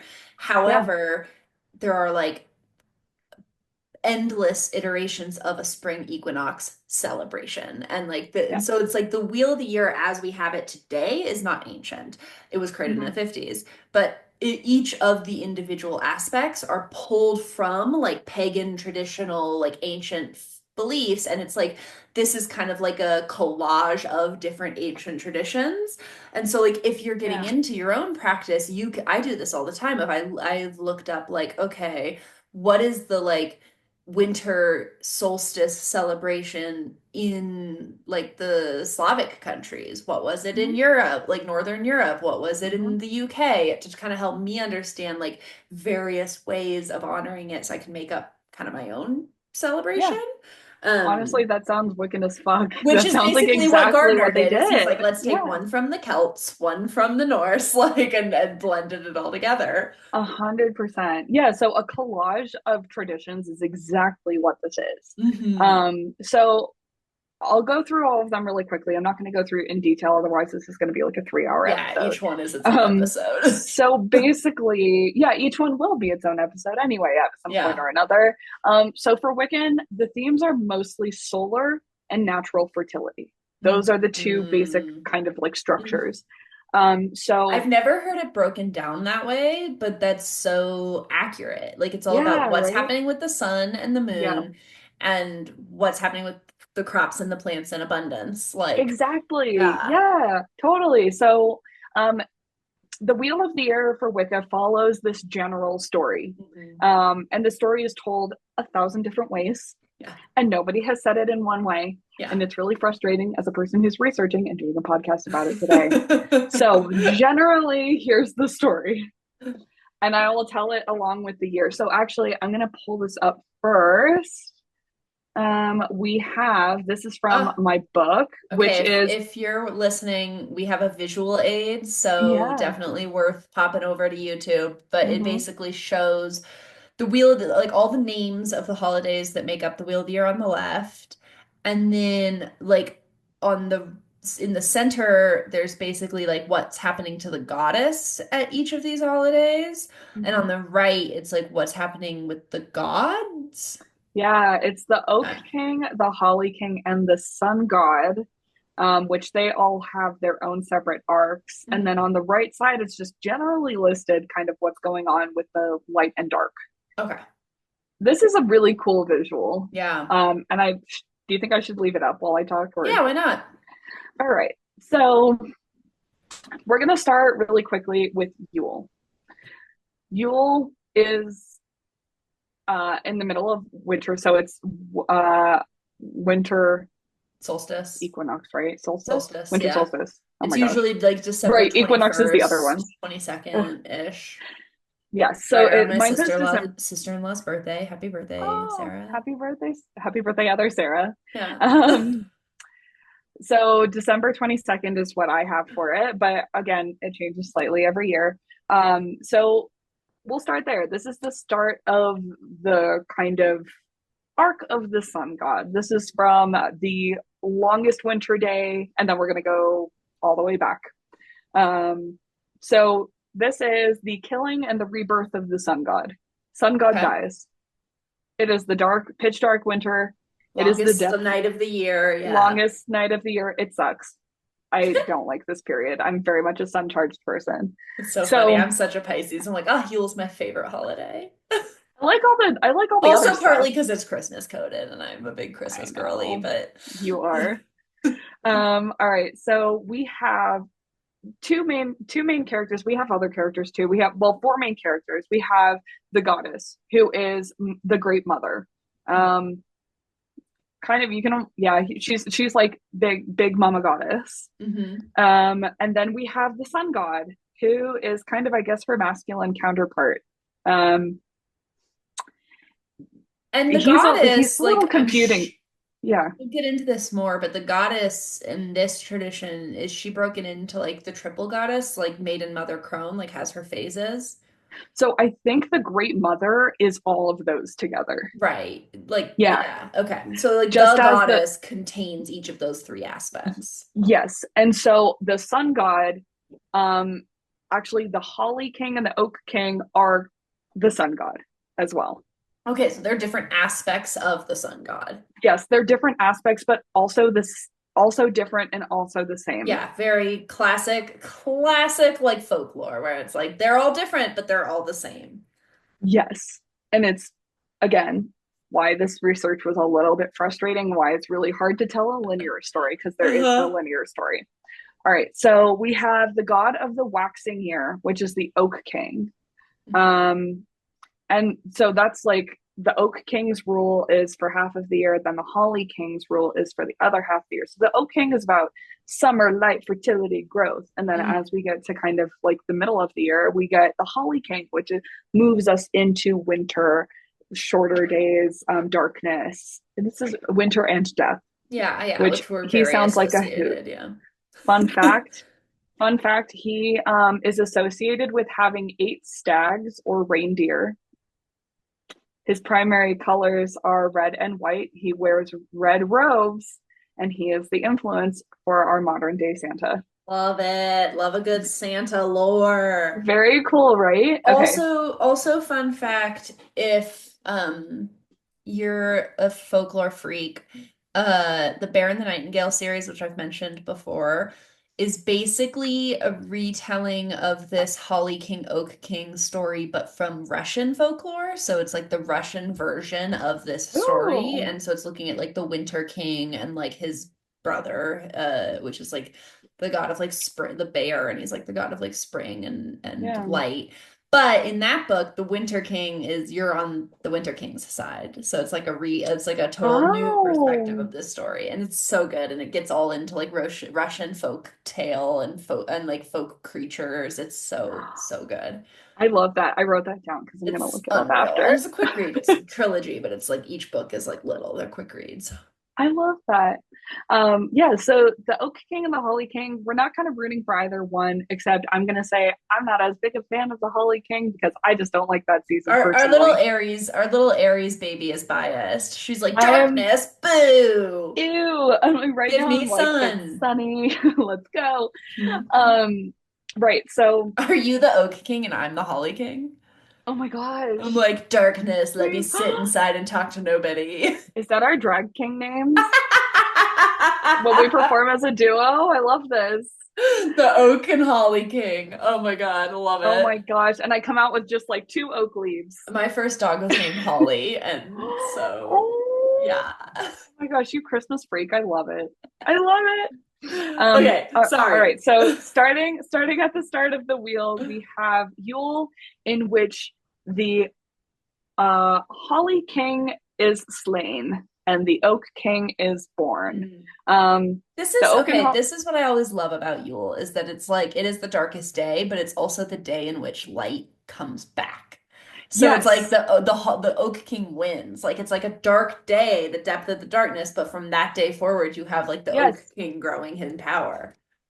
yes. So we have goddess is now the life and death aspect. So yeah, I think this is the goddess is like the mother, the maiden, the crone. Yeah, so she's like in Like her crone era. yeah, it's birth of the child of promise, bringing light and warmth back. Got it. So So in the this kind crone of dies and like the the baby cr- is coming. yeah, this is the baby of the year is coming out. Everybody move out of the way. It's going to be sunny. So now we have one of the practices is the ashes of the Yule log. So all of these contain some sort of fire. Always. They love fire and they love being naked. I'm just Hell going to say yeah. that's a really common Hey, me theme. too. I love both those Yay! things. Same. So the ashes of the Yule log, which is burned during Yule, they're scattered on the fields and the garden to help Mm. kind of encourage good growth Oh, I when it comes love to the that. springtime. I Yeah, just that's why there's a fucking Yule log. love I love the like the way folklore and science blend because it's like Yes. that is such a good story and also ashes like can do have nutrients that fertilize the soil. So like Yes, that's and they something I do is I put my ashes from my fireplace like on the trees because it helps fertilize them. yeah, because it contains really good minerals and other Yeah. things that I'm not going to pretend like I know. I Yeah. know nitrogen is I was important gonna for say I soil. I think learned that from The nitrogen might be Office. part of it. Nitrogen, I learned that from The Office, not gonna lie. But yeah, so I think the Yule log is also meant to portray. So you like make this fire and then you watch it die, and that's also like the dying of the Holly King. And Okay. so while you watch that die, you then use that to encourage new growth. So that's the start. If you're still with us on YouTube, that's the very top of the diagram. So next we have is Imbolc, which is also pronounced Imbolc. Um, Ah. it, it has different definitions. It's a Celtic word meaning in the belly. It's celebrated around February 2nd. It is the lunar light is piercing the winter. It's, yeah, Hmm. the days are getting longer and we're starting to kind of notice. Yeah, it's like the Like, holiday. I always think of it as like the holiday of hope, of yeah, like things are still dark and cold, but like you're realizing that like this is like you can see the light at the end of the tunnel. Like this too shall yes. pass. Yeah. It's also called Candlemas, Yes. which is really sweet, and the Feast of Bridget. Hmm. Um, So we are preparing for seeds to be sown in the spring. We are inviting the fertility goddess to come over and be like, "Hey girl, everything's going to grow." Yeah. So goddess in Like her maiden era, inviting the fertile, triple goddess. youthful. Yeah. We're inviting the triple goddess, which is the maid for enchantment, the mother for ripeness. Mm. I don't like the way that they describe that. And the crone for wisdom. So we are welcoming God to impregnate Mother Earth. Okay, another quick book drop Yes. recommendation. Once and Future Witches. It's Oh, I've all heard of about that like one. the triple goddess is like a main theme in that, and it's fantastic. It's a Ooh. hefty one. It's like big boy, but it's worth it. Very good. I liked that one a lot. I love. Oh my gosh. We need Sarah's book corner Oh for my one of these God. episodes. Yes, let's do like a bonus episode that's just book recommendations, witchy book recs. I love that. I'm just gonna have like weird true crime podcasts that I listen to, so the only recs that I really have. That's fine. We're So here it's for like not a it. part of it. All right, so now we got the Oak King is growing, and then we get to spring equinox. We're like a quarter way through the year. And spring equinox is, which we did an episode for, go listen to it. Yeesh. I think Um, episode 3, but I'm not entirely sure. It's called I Spring think Magic. so too. So that's celebrated around March 21st. So light is mastering the darkness. Dark and light are in balance, but light is gaining.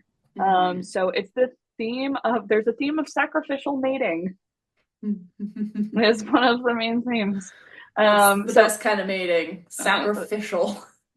yeah, so this is very about like mating time. There's Yeah. a lot of phallic symbolism. This is actually around Easter. So Um, this is really when it's like the maiden. Like the goddess is in this her is, maiden yes. form. The Oak King is like, give me some of that. Yes, the Oak Um, King's like, I'm ready to go. Like, let's make some babies.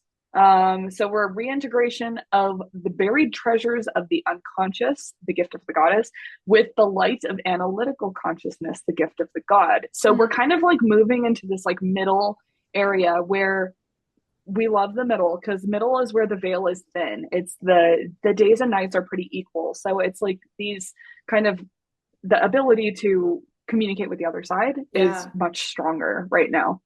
Um, That's a so great time to then get prego. get it on with protection and consent. Then we just passed this. It was just 2 days ago, but we have Beltane, one of my favorite. Yeah, that's a good one. I actually went to Beltane in Edinburgh, and let me tell you, Oh, the dream. it was fucking wild. The next day, actually, the hill is just full of like people on drugs, naked, like waking up from a wild night. Like that is, Amazing. it's freaking wild. That's Oh, not so why I love this it. is when you want to get pregnant. This is when people are getting married, actually. So Okay, this is because where hand it fasting says comes in. easy pregnancy in your notes. Yes. So This one, so we're like welcoming infertility, and then this is the time where like, like we're like at the peak of our ovulation. yes, that's where this is happening. So The this the is, spring equinox is when you start like taking your like prenatal supplements and like yes, watching your like, you're nesting, you're getting cycle. ready. And then Beltane is when you're like, okay, I'm at peak ovulation, let's get it on. Yes, this is where they say that, yeah, so you jump over, you make a bunch Which of I just want bonfires. to quick side note. I'm not just weirdly about being pregnant right now. It's this is the lore. The lore is that No, like this the is the Oak lore. King is impregnating the maiden. Yes, this is, yes, the Oak King is impregnating the goddess. The Oak King is having, oh yeah, there's sacrifice and resurrection as Mm. well. So there's like, yeah, if you're still looking at this diagram, is the Oak King is getting more powerful, and then at Beltane he mates with the goddess, and there's this narrative that, oh my gosh, it sounds a little bit like Easter, of sacrificing and resurrecting So again. he like He like impregnates the I just goddess, keep and then remembering that my mom listens because I was about to say he comes so hard that he dies. And then that's it. That's kind of and it. then And then it's he kind like of births himself. It's like this weird kind of, yeah, very Greek mythology-esque where it's like it's, born out of your own seed. yeah, it's Yeah. very like he's his own dad. Yeah, okay. Classic. Yeah. Because it's about the energies. It's not about the real people. These Right, right, entities are right. real people, so we're not worried about um genetics getting weird. But Beltane is the marking of the beginning of summer.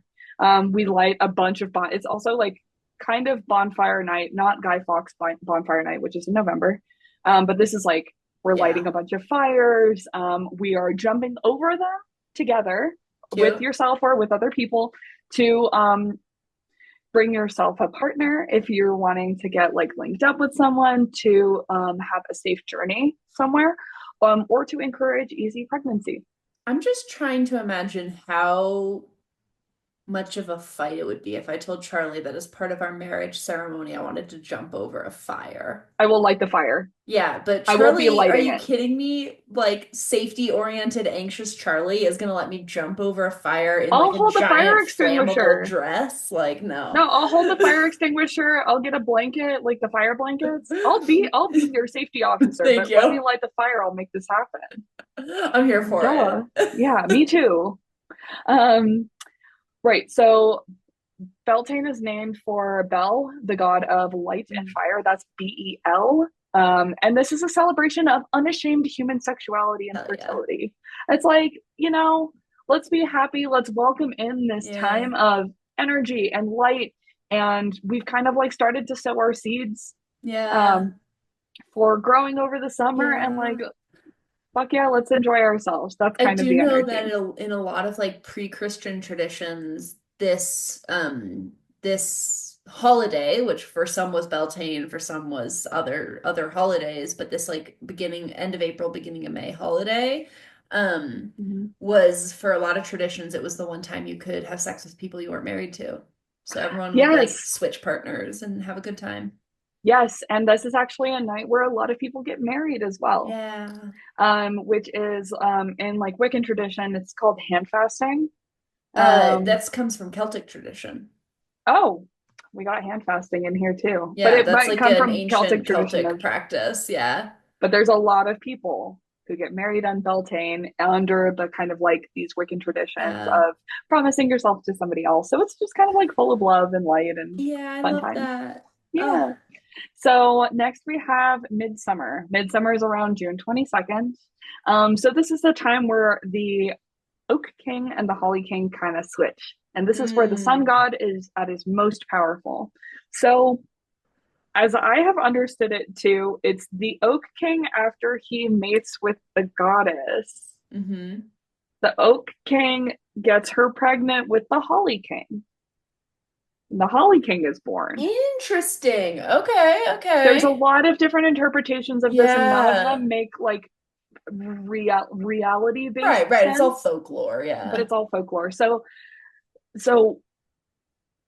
this is the beginning of the Holly King's reign, right? We're at Okay. the Right. He's days are the born in longest. midsummer. He's has no Yes. power yet He has no because the power. sun is high, And so but the Oak the King is baby. starting to lose it. The Oak King is like somebody else is coming into power Yeah, because yeah. now the days are going to start to get shorter and shorter. The Right. nights are going to get longer. The sun god is most powerful. It's a celebration of abundance. Like, right, we're Mm, thinking about it kind of agriculturally. We're in the middle of crops. We're in the mm-hmm. middle of the sunflowers are high, the corn is high, the, Mm, like the, all the animal livestock that have had babies are like kind of mm-hmm. getting a little bit older. We're having a lot of Mm-hmm. abundance. Um, the Oak King actually like dies here. Mm. So around kind of Beltane is like this is his final. He goes out with a bang. Yeah, yeah. He literally goes out with a bang, and so he dies here, and we have Holly King is born. So we're kind of like celebrating that. One of the quotes is "Everything flows and nothing is static." Mm. Is that we're going to celebrate abundance while we have it, but we also know that when you're at the top of the peak, you know that there's a rolling down to be Yeah. to happen. Okay, the next one is on July 31st is Lugnasad. Did I say it right? Yes. Yes, and it's Lugnasad? also sometimes written as Llamas, Lammas. I know about the llamas. So it's the commemoration of Lug. A nerd. Oh, I know, I'm a huge nerd. It's a newer version of Ball. This is like the battle aspect of the goddess. Okay, so this Um, is like, yeah, she's like the mother, she's the protector, she's like wielding her sword. Yeah. yeah, yeah, we are in it. We're kind of coming to the end of summer. This is actually says this is where the Holly King mates with the goddess. So Oh, I didn't realize we he had kind of a gets second baby. yeah, It's so they also keep that on makes sense birthing because each other. it's also the considered like the first harvest. So Yes. autumn equinox, which we'll get to, is the second harvest, but this is like the first harvest. So there is a Yeah. lot of like fertility and abundance here. Yeah, and so if you're looking at the diagram still too, the Oak King kind of like starts making a baby like pretty late in his arc. The Yeah. Holly King comes out swinging. He's like, I was born, now I'm gonna mate with the goddess, like kind of early on. Which is also weirdly his mom, but well, let's not think about that. Weirdly, his mom, but then If he Oedipus could births do it, why can't the his. Holly King? So then he births his dad, which is the Oak King. It's like just this kind of A continuous cycle. continuous weird cycle of birth. Don't think about it too hard. Otherwise, it gets weird. Right. So then the sun god is kind of waning now. Next we Mhm. have is the autumn equinox on September 21st. This is usually kind of the time where, yeah, we're doing second harvest. The summer days are over. This Mhm. is now kids are going back to school. And then traditionally, more kids would actually go back to school too because or start thinking about it after their harvest work was done. Then they Mhm. kind of don't have as many things to do. And we didn't have mines back then. So instead of sending them back there, let's put them to use and put them in school and have them learn a thing or two when they Yeah. don't have too many jobs. If you can't make a mine, you might as well let them read. If you can't make them dig or mine, you know, Guess I'll give them a book. I guess they can read. Um, so this is rest after labor. The veil is also thin at this time, remember, because we have the equal day and equal night at this time. Hmm. So the Holly King is stoked. The Holly King is like, fuck yeah, this is my time to shine. I'm getting stronger because darkness is overcoming light. Yeah. So the veil is thin. So here we are changing gear and we're going through kind of the physical and psychic turbulence. The autumn Yeah. leaves are changing. Instead of all of this grass and foliage that Mm. we've been growing over for most of the year, Yeah. it's all like really turning kind of quickly. So, I've always it, like autumn equinox has always been my favorite of the holidays, and I think I yeah, always love it because it's that energy of like it's the harvest, like it's the yeah, second harvest. You're like it's usually a big feast, a huge celebration, a big party of yeah, like eating and enjoying your abundance. But then it's also the turning point of like knowing that you need to start preparing for winter. Like you have to start like preserving your food and yeah, like getting ready for the darkness. And that's like both physically and like spiritually, right? Of like things are changing. There's more of that yeah. like turbulence that you mentioned. It's like you have to start to prepare for like the seasonal depression of it all.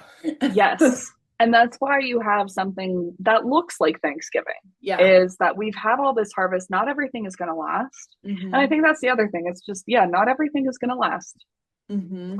So we might as well feast and Yeah, eat it now. exactly. Eat And the stuff so, that'll go bad and then preserve the yeah. rest. And it's a kind of like a time, yeah, it's just a time of like sharing. And so in Wiccan traditions, it's a lot about like sharing food and cooking and baking and sharing and inviting your friends over Mm. to share all the stuff that you harvested and maybe freak out if you didn't harvest enough stuff.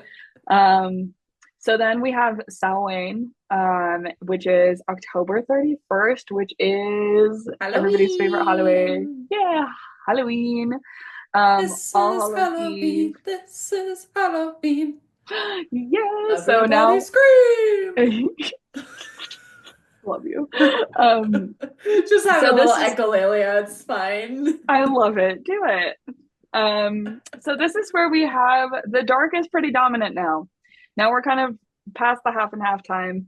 The Holly King is like pretty happy with his time. But still like losing a little bit of power now too, though. So Samhain is the beginning of Celtic winter. It's a because we're kind of like moving into more darkness, Mm, the veil is also quite thin, and the fake creatures can easily pass mm, through the Fey realm and reality. So that's like mm. where we get a lot of this culture of like, demons or devils or like spooky ghosts or Yeah. zombies or like, And where that's we get all what this imagery Halloween for was Halloween originally is. was Yes. like, Halloween was originally like you dress up scary to keep the ghosts and spirits and evil things from bothering you because they think you're Yeah. one of them. Yeah. One of us. So it's a really great time to kind of communicate with the dead. Hmm. So for a lot of Wiccan tradition, it's honoring the dead, Hmm. communicating with ancestors, divination, being able to see Yeah. like what's coming up next, This but is also also, celebrating. Oh, go ahead. oh, I was just gonna say, you say what you were gonna say first, and then I'll. Celebrating the dead and reaffirming life. Hmm. So kind of just just paying a lot of homage to Yeah. ancestors, but also being really happy that you're alive, Yeah. and that Yeah. you're gonna survive the winter, Mhm. hopefully, if you do. Yeah. Yeah. Yeah, and I think this is like getting back to our point from earlier about like how many of this Wheel of the Year, while it is its own thing, many of the traditions can be mapped on other like they show up in other ways in other cultures. Yeah. This is October 31st, but November 2nd in a lot of traditions is the Day of the Dead. Yeah. And so it's a day of like remembering the dead, the ancestors. And so this time of year, you see that like it kind of changes exactly when it is between end of October, early November, but it's Mhm. like this time of honoring the dead, honoring your ancestors, connecting with the dead. Yeah. Yeah. And I think, I don't know if that's it, but like you've just done a shitload of work harvesting, Yeah. and then now the days are getting like the night is getting longer. So you're Mm. kind of just sitting there, and I think, like, in my mind, I'm like, you just have a lot more time to think about Yeah. things. And you're Yeah. also approaching a time where in history, and why did I say that weird? In I loved it. history, I'm here for a it. history, you don't have everybody who survives the winter. This Yeah. is kind of the time of like, you make it or Yeah. you don't. So I think it also makes sense is like as we go into this kind of weather and Yeah. seasonally really harsh time, like you're gonna just celebrate that you're happy to be alive right now. Yeah. Yeah. It's So also a time it's of kind of like dark, but starting to put up your protections and like, yes. the jack-o'-lanterns are originally like a form of protection. They were like Yeah. carved turnips that were used as like to keep evil spirits away that would stay, through winter. So it's like this is also the time where you start like decorating your space to protect from all the things that were believed to be killing people over the winter of the dark Mhm. nights. And if you're honoring your ancestors, maybe they can kind of Yeah. help you from joining them too soon. Yeah. And then we come back to where we first started, which is Yule. Yay. And then this is where the Holly King, basically, this is his like big finale. This is his time. His whole time has been just kind of like waning down to Yeah. this. His biggest time is in Lugnasad, where he like Hmm. mates with the goddess. And then at Yule, he's like kind of slow down and slow down and slow down and slow down. And Hmm. now he dies, and the Oak King is born Mm. from And it all him starts in this again. weird cycle, and the sun god dies again. Mm. And then we go back. So there's a lot of different, I mean, we can go through and yeah, make this a million hour episode about what exactly the ceremonies are. But for Wiccan tradition, we have people who practice Wicca will follow these kind of milestones, like Mm. these markers across the year to not only kind of like honor historical traditions of agriculture or fertility or whatever else, but mark them with different ceremonies Yeah. that kind of honor what that time means and what that means in the history or in the lore of the goddess, the sun god, the Oak King, the Holly King. Yeah. Yeah. So that was a lot. And that's on And Wicca. that's um. Do you So want to then turn off the the share screen? oh yes, I do. So the last thing we have is, and I timed this. I can read it in 2 minutes. Okay, do you Um, want to read it all or do you want to alternate? Like you read one and then I'll read one and then you read. I recorded it just because I was like, there is a giant block of text, Yes. and I wonder if it's going to take forever. So I am happy to do one or the other, like what switch off, I which say is let's really switch sweet. off. And is it Wiccan Read? Yeah. Okay. The Wiccan Read is basically a kind of, there's not really like one document of Wicca that Hmm. tells everybody what to do. There are these traditions that have been passed on and that have been kind of codified in books like this. Yeah. But the one piece of kind of text that I guess is kind of ubiquitous Mm. throughout Wicca, I would say, is the Wiccan Read, which is spelled Rede. It makes me think of Um, like the Our Father, like Our Father who art in heaven, where it's yes. like everyone has this as kind of a touchstone. Oh my gosh. Okay, my echolale is like I wanted to finish that I whole know, I prayer know. and I know Ditto. it. I know. Our God. Father who art in heaven, hallowed be thy name. Thy The kingdom kingdom come, and the thy will will be be done. done Okay. on earth as it is in heaven. Anyway, so this is the kind of Wiccan version of that. And it is generally really, it doesn't really tell you what to do. It just kind of tells you the general tenets of things. And I looked up a lot of the Yeah, older maybe words in maybe the this. Ten Commandments is a better metaphor. It's Yeah, kind of like actually, this is the overarching rules of what it means to be a Wiccan. yes. So Cool. there's some weird words in here, or not weird, but like older words in here Yeah. that I had to look up. And I actually had a source that will list all of these sources in the show notes as Yeah. well. Goes without saying, but miriamcumming.com breaks down a lot of these lines and Oh, tells, cool. and in my research, she kind of like described like, what does Widdershins mean? Let me tell you. So we'll go through in each line and I I'll love the let you know. Widdershins. Widdershins. It means like going Anti-clockwise. counterclockwise, yeah. Yeah. Okay, Um, do you want to start? I feel sorry, one thing. I feel like Widdershins would have been a house elf in Hogwarts. I feel like Widdershins is my band name if I ever have a band. Ooh, we went very Or different no, directions. my band name would be Walking the Widdershins. Ooh, that's hot. I like that. All right, here we go. Do you want to go first or second? I don't care. Okay, let's have you go first. Okay. Bide the Wiccan laws we must, in perfect love and perfect trust. Live and let live, fairly take and fairly give. Cast the circle thrice about to keep the evil spirits out. To bind the spell every time, let the spell be spake in rhyme. Soft of eye and light of touch, speak little, listen much. Deosil go by the waxing moon, chanting out the witch's rune. Widdershins go by the waning moon, chanting out the baneful rune. So really quick, Deosil is clockwise. Widdershins Oh. is anti-clockwise or counterclockwise. Um, right, go for it. No, it's your turn.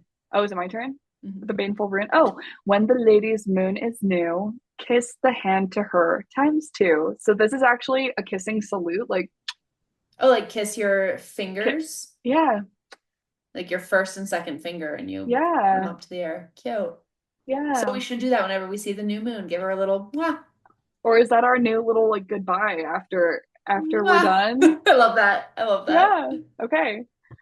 Stealing from the Wiccans. Okay. When the moon rides at her peak, then your heart's desire seek. So yeah, so I think this is like about acknowledging, sorry, this is acknowledging the lunar cycles. Definitely only going to take 2 minutes. 2 minutes to read the whole thing. Anyway, so this is acknowledging the influence of the lunar cycles on Wiccan traditions as Yeah. well. Yeah. Sorry.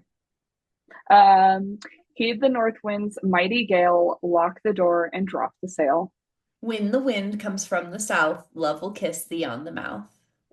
When the wind blows from the west, departed souls will have no rest. When the wind blows from the east, expect the new and set the feast. Okay, another note about this. Sorry. Don't laugh at me. This is an acknowledgement of the four elements. I'm sorry. I love it. I think people understand that, but I love it. I didn't know about the four elements. I didn't know that. Anyway, um, No. I'm not, sorry. I love you. I am loving your tangents. I'm just giggly. Say what you were gonna say. So I'm how is adding. it the four elements? I actually don't know which element is which, to be honest, but it's supposed to be that the north, south, east, and west is supposed to acknowledge the fire, water, air, earth, also symbolized in Wiccan tradition that we see in the tarot, which is the pentacles, the wands, the cups, and the swords. Hmm. So it's supposed to align with those. Anyway, Okay. 9 woods in the cauldron go, burn them fast and burn them slow. Elder be the lady's tree, burn it not, or cursed you'll be. When the wheel begins to turn, let the Beltane fires burn. When the wheel has turned to Yule, light the log, and the horned one rules. Heed ye flower, bush, and tree, by the lady blessed be. Where the rippling waters go, cast a stone and truth you'll know.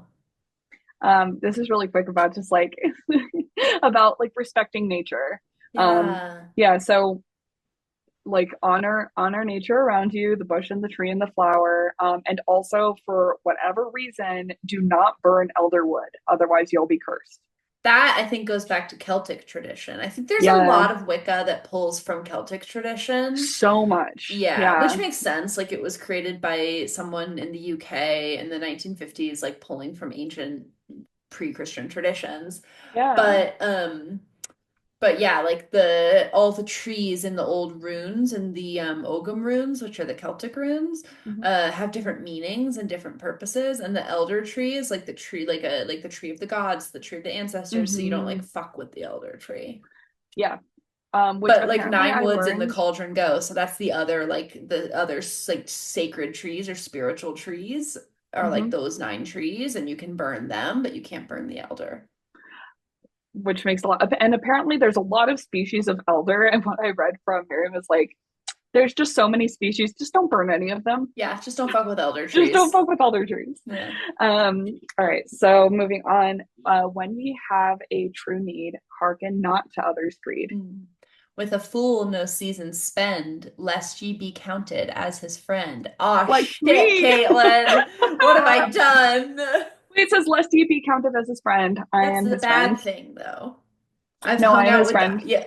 It says, with a fool no season spend. So I've spent too long with the fool, and now I'm your friend, and that's a problem. I choose to interpret it a different way. If you're already his friend, let's go. Um, Anywho. merry meet and merry part, bright the cheeks and warm the heart. Oh. Hmm. Mind the threefold law you should. Three times bad and three times good. When misfortune is enow, wear the blue star on thy brow. True in love ever be, lest thy lovers false to thee. 8 words the Wiccan read fulfill, and ye harm none, do what ye will. Beautiful. It's a really sweet, even though I Like made it poem, longer from yeah. explaining things, it is a beautiful poem that just kind of like hit on all of the major tenets of what we've been Yeah. talking about. And there's just some things in here that are just like so sweet. I love Merry Meet and Merry Part, Bright the Cheeks and Warm the Yeah. Heart. Like, and then the threefold law about like whatever you put out in the universe, bad or good, will come back to Yeah. you 3 times.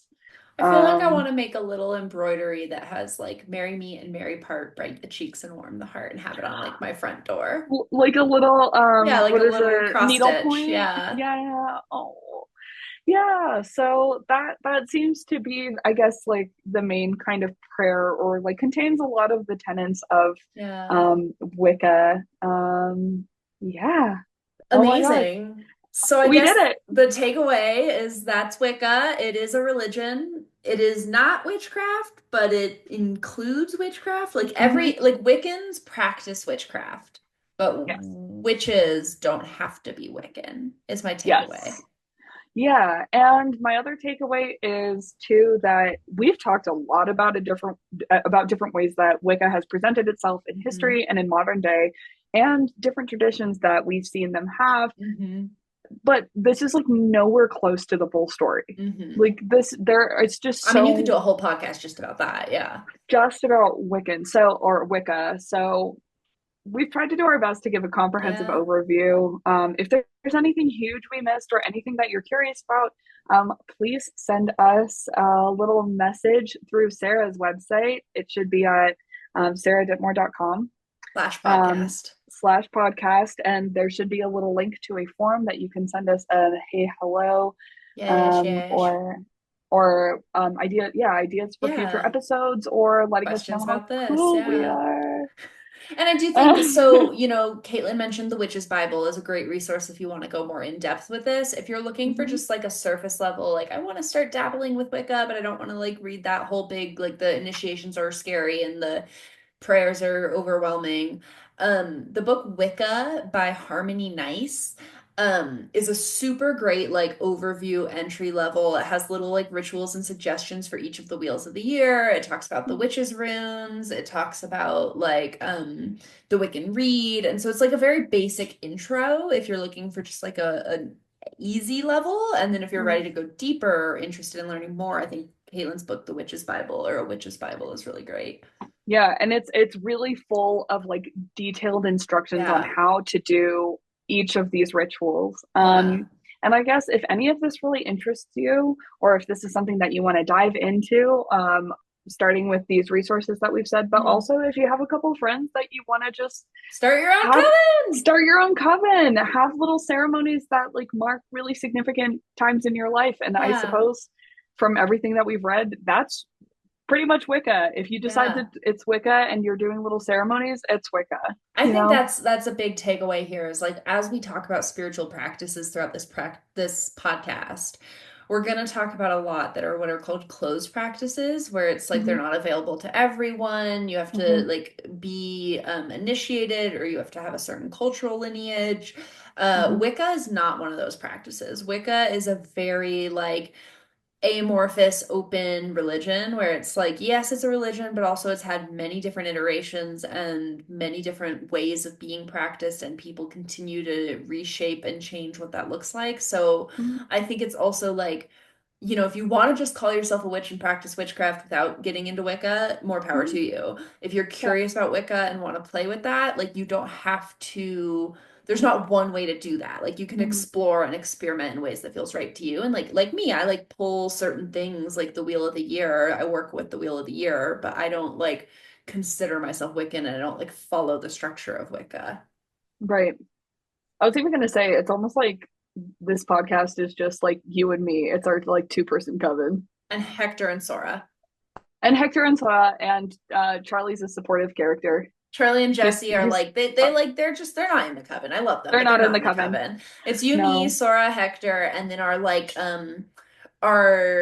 ancestor that we honor and that like watches over us is Mowgli.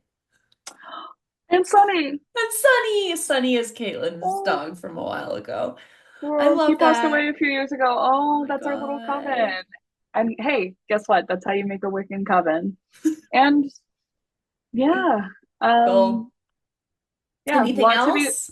lot to be learned. And honestly, I had a really fun time researching this. It kind of like prompted me to read a little bit more of this that I've had on my shelf for a while. Oh, yay. Um, yeah.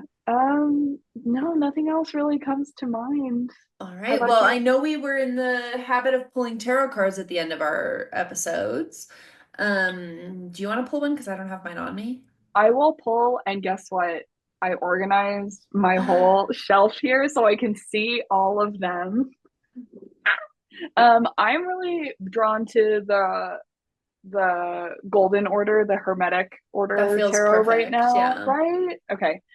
Instead of shuffling around, I can just pull it All out right. So right here. Caitlin will leave us with a tarot card to kind of, I guess, for this, like, we usually do a question that's kind of related to the topic, but like, I don't know.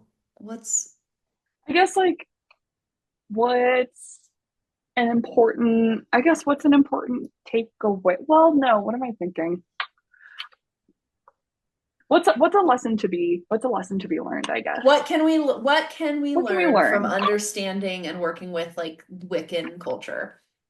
Yeah.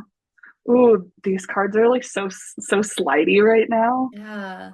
Ooh, okay. Ooh, they're really So heavy. what does the Wiccan religion have to teach us? What can we learn from engaging with Wicca, whether we choose to call ourselves Wiccan or not? Those two just like popped out. All right. Oh, it's actually three that popped out. Great, love that. So I might just use those. Got a Oh, whole little spread. I think you're gonna love this. Okay. So these are the three that popped out while I was shuffling, and one is the Hanged Man, Okay. Oh, do which you want me to? is Oh, oh so you can visually describe so if the you want. hanged man is, it's a person hanging by their ankle from a stick. or like a log or a branch. They're kind of in this stasis. They've got a big like six, one, two, three, four, yeah, six-pointed star on their butt cheek. There's a lot of other like sacred geometry and sacred symbols all around them. And they've got their back to us. Yeah. So the hangman is like about being in like a kind of weird middle position. Yeah. It's a I feel like position. that's so appropriate. I know.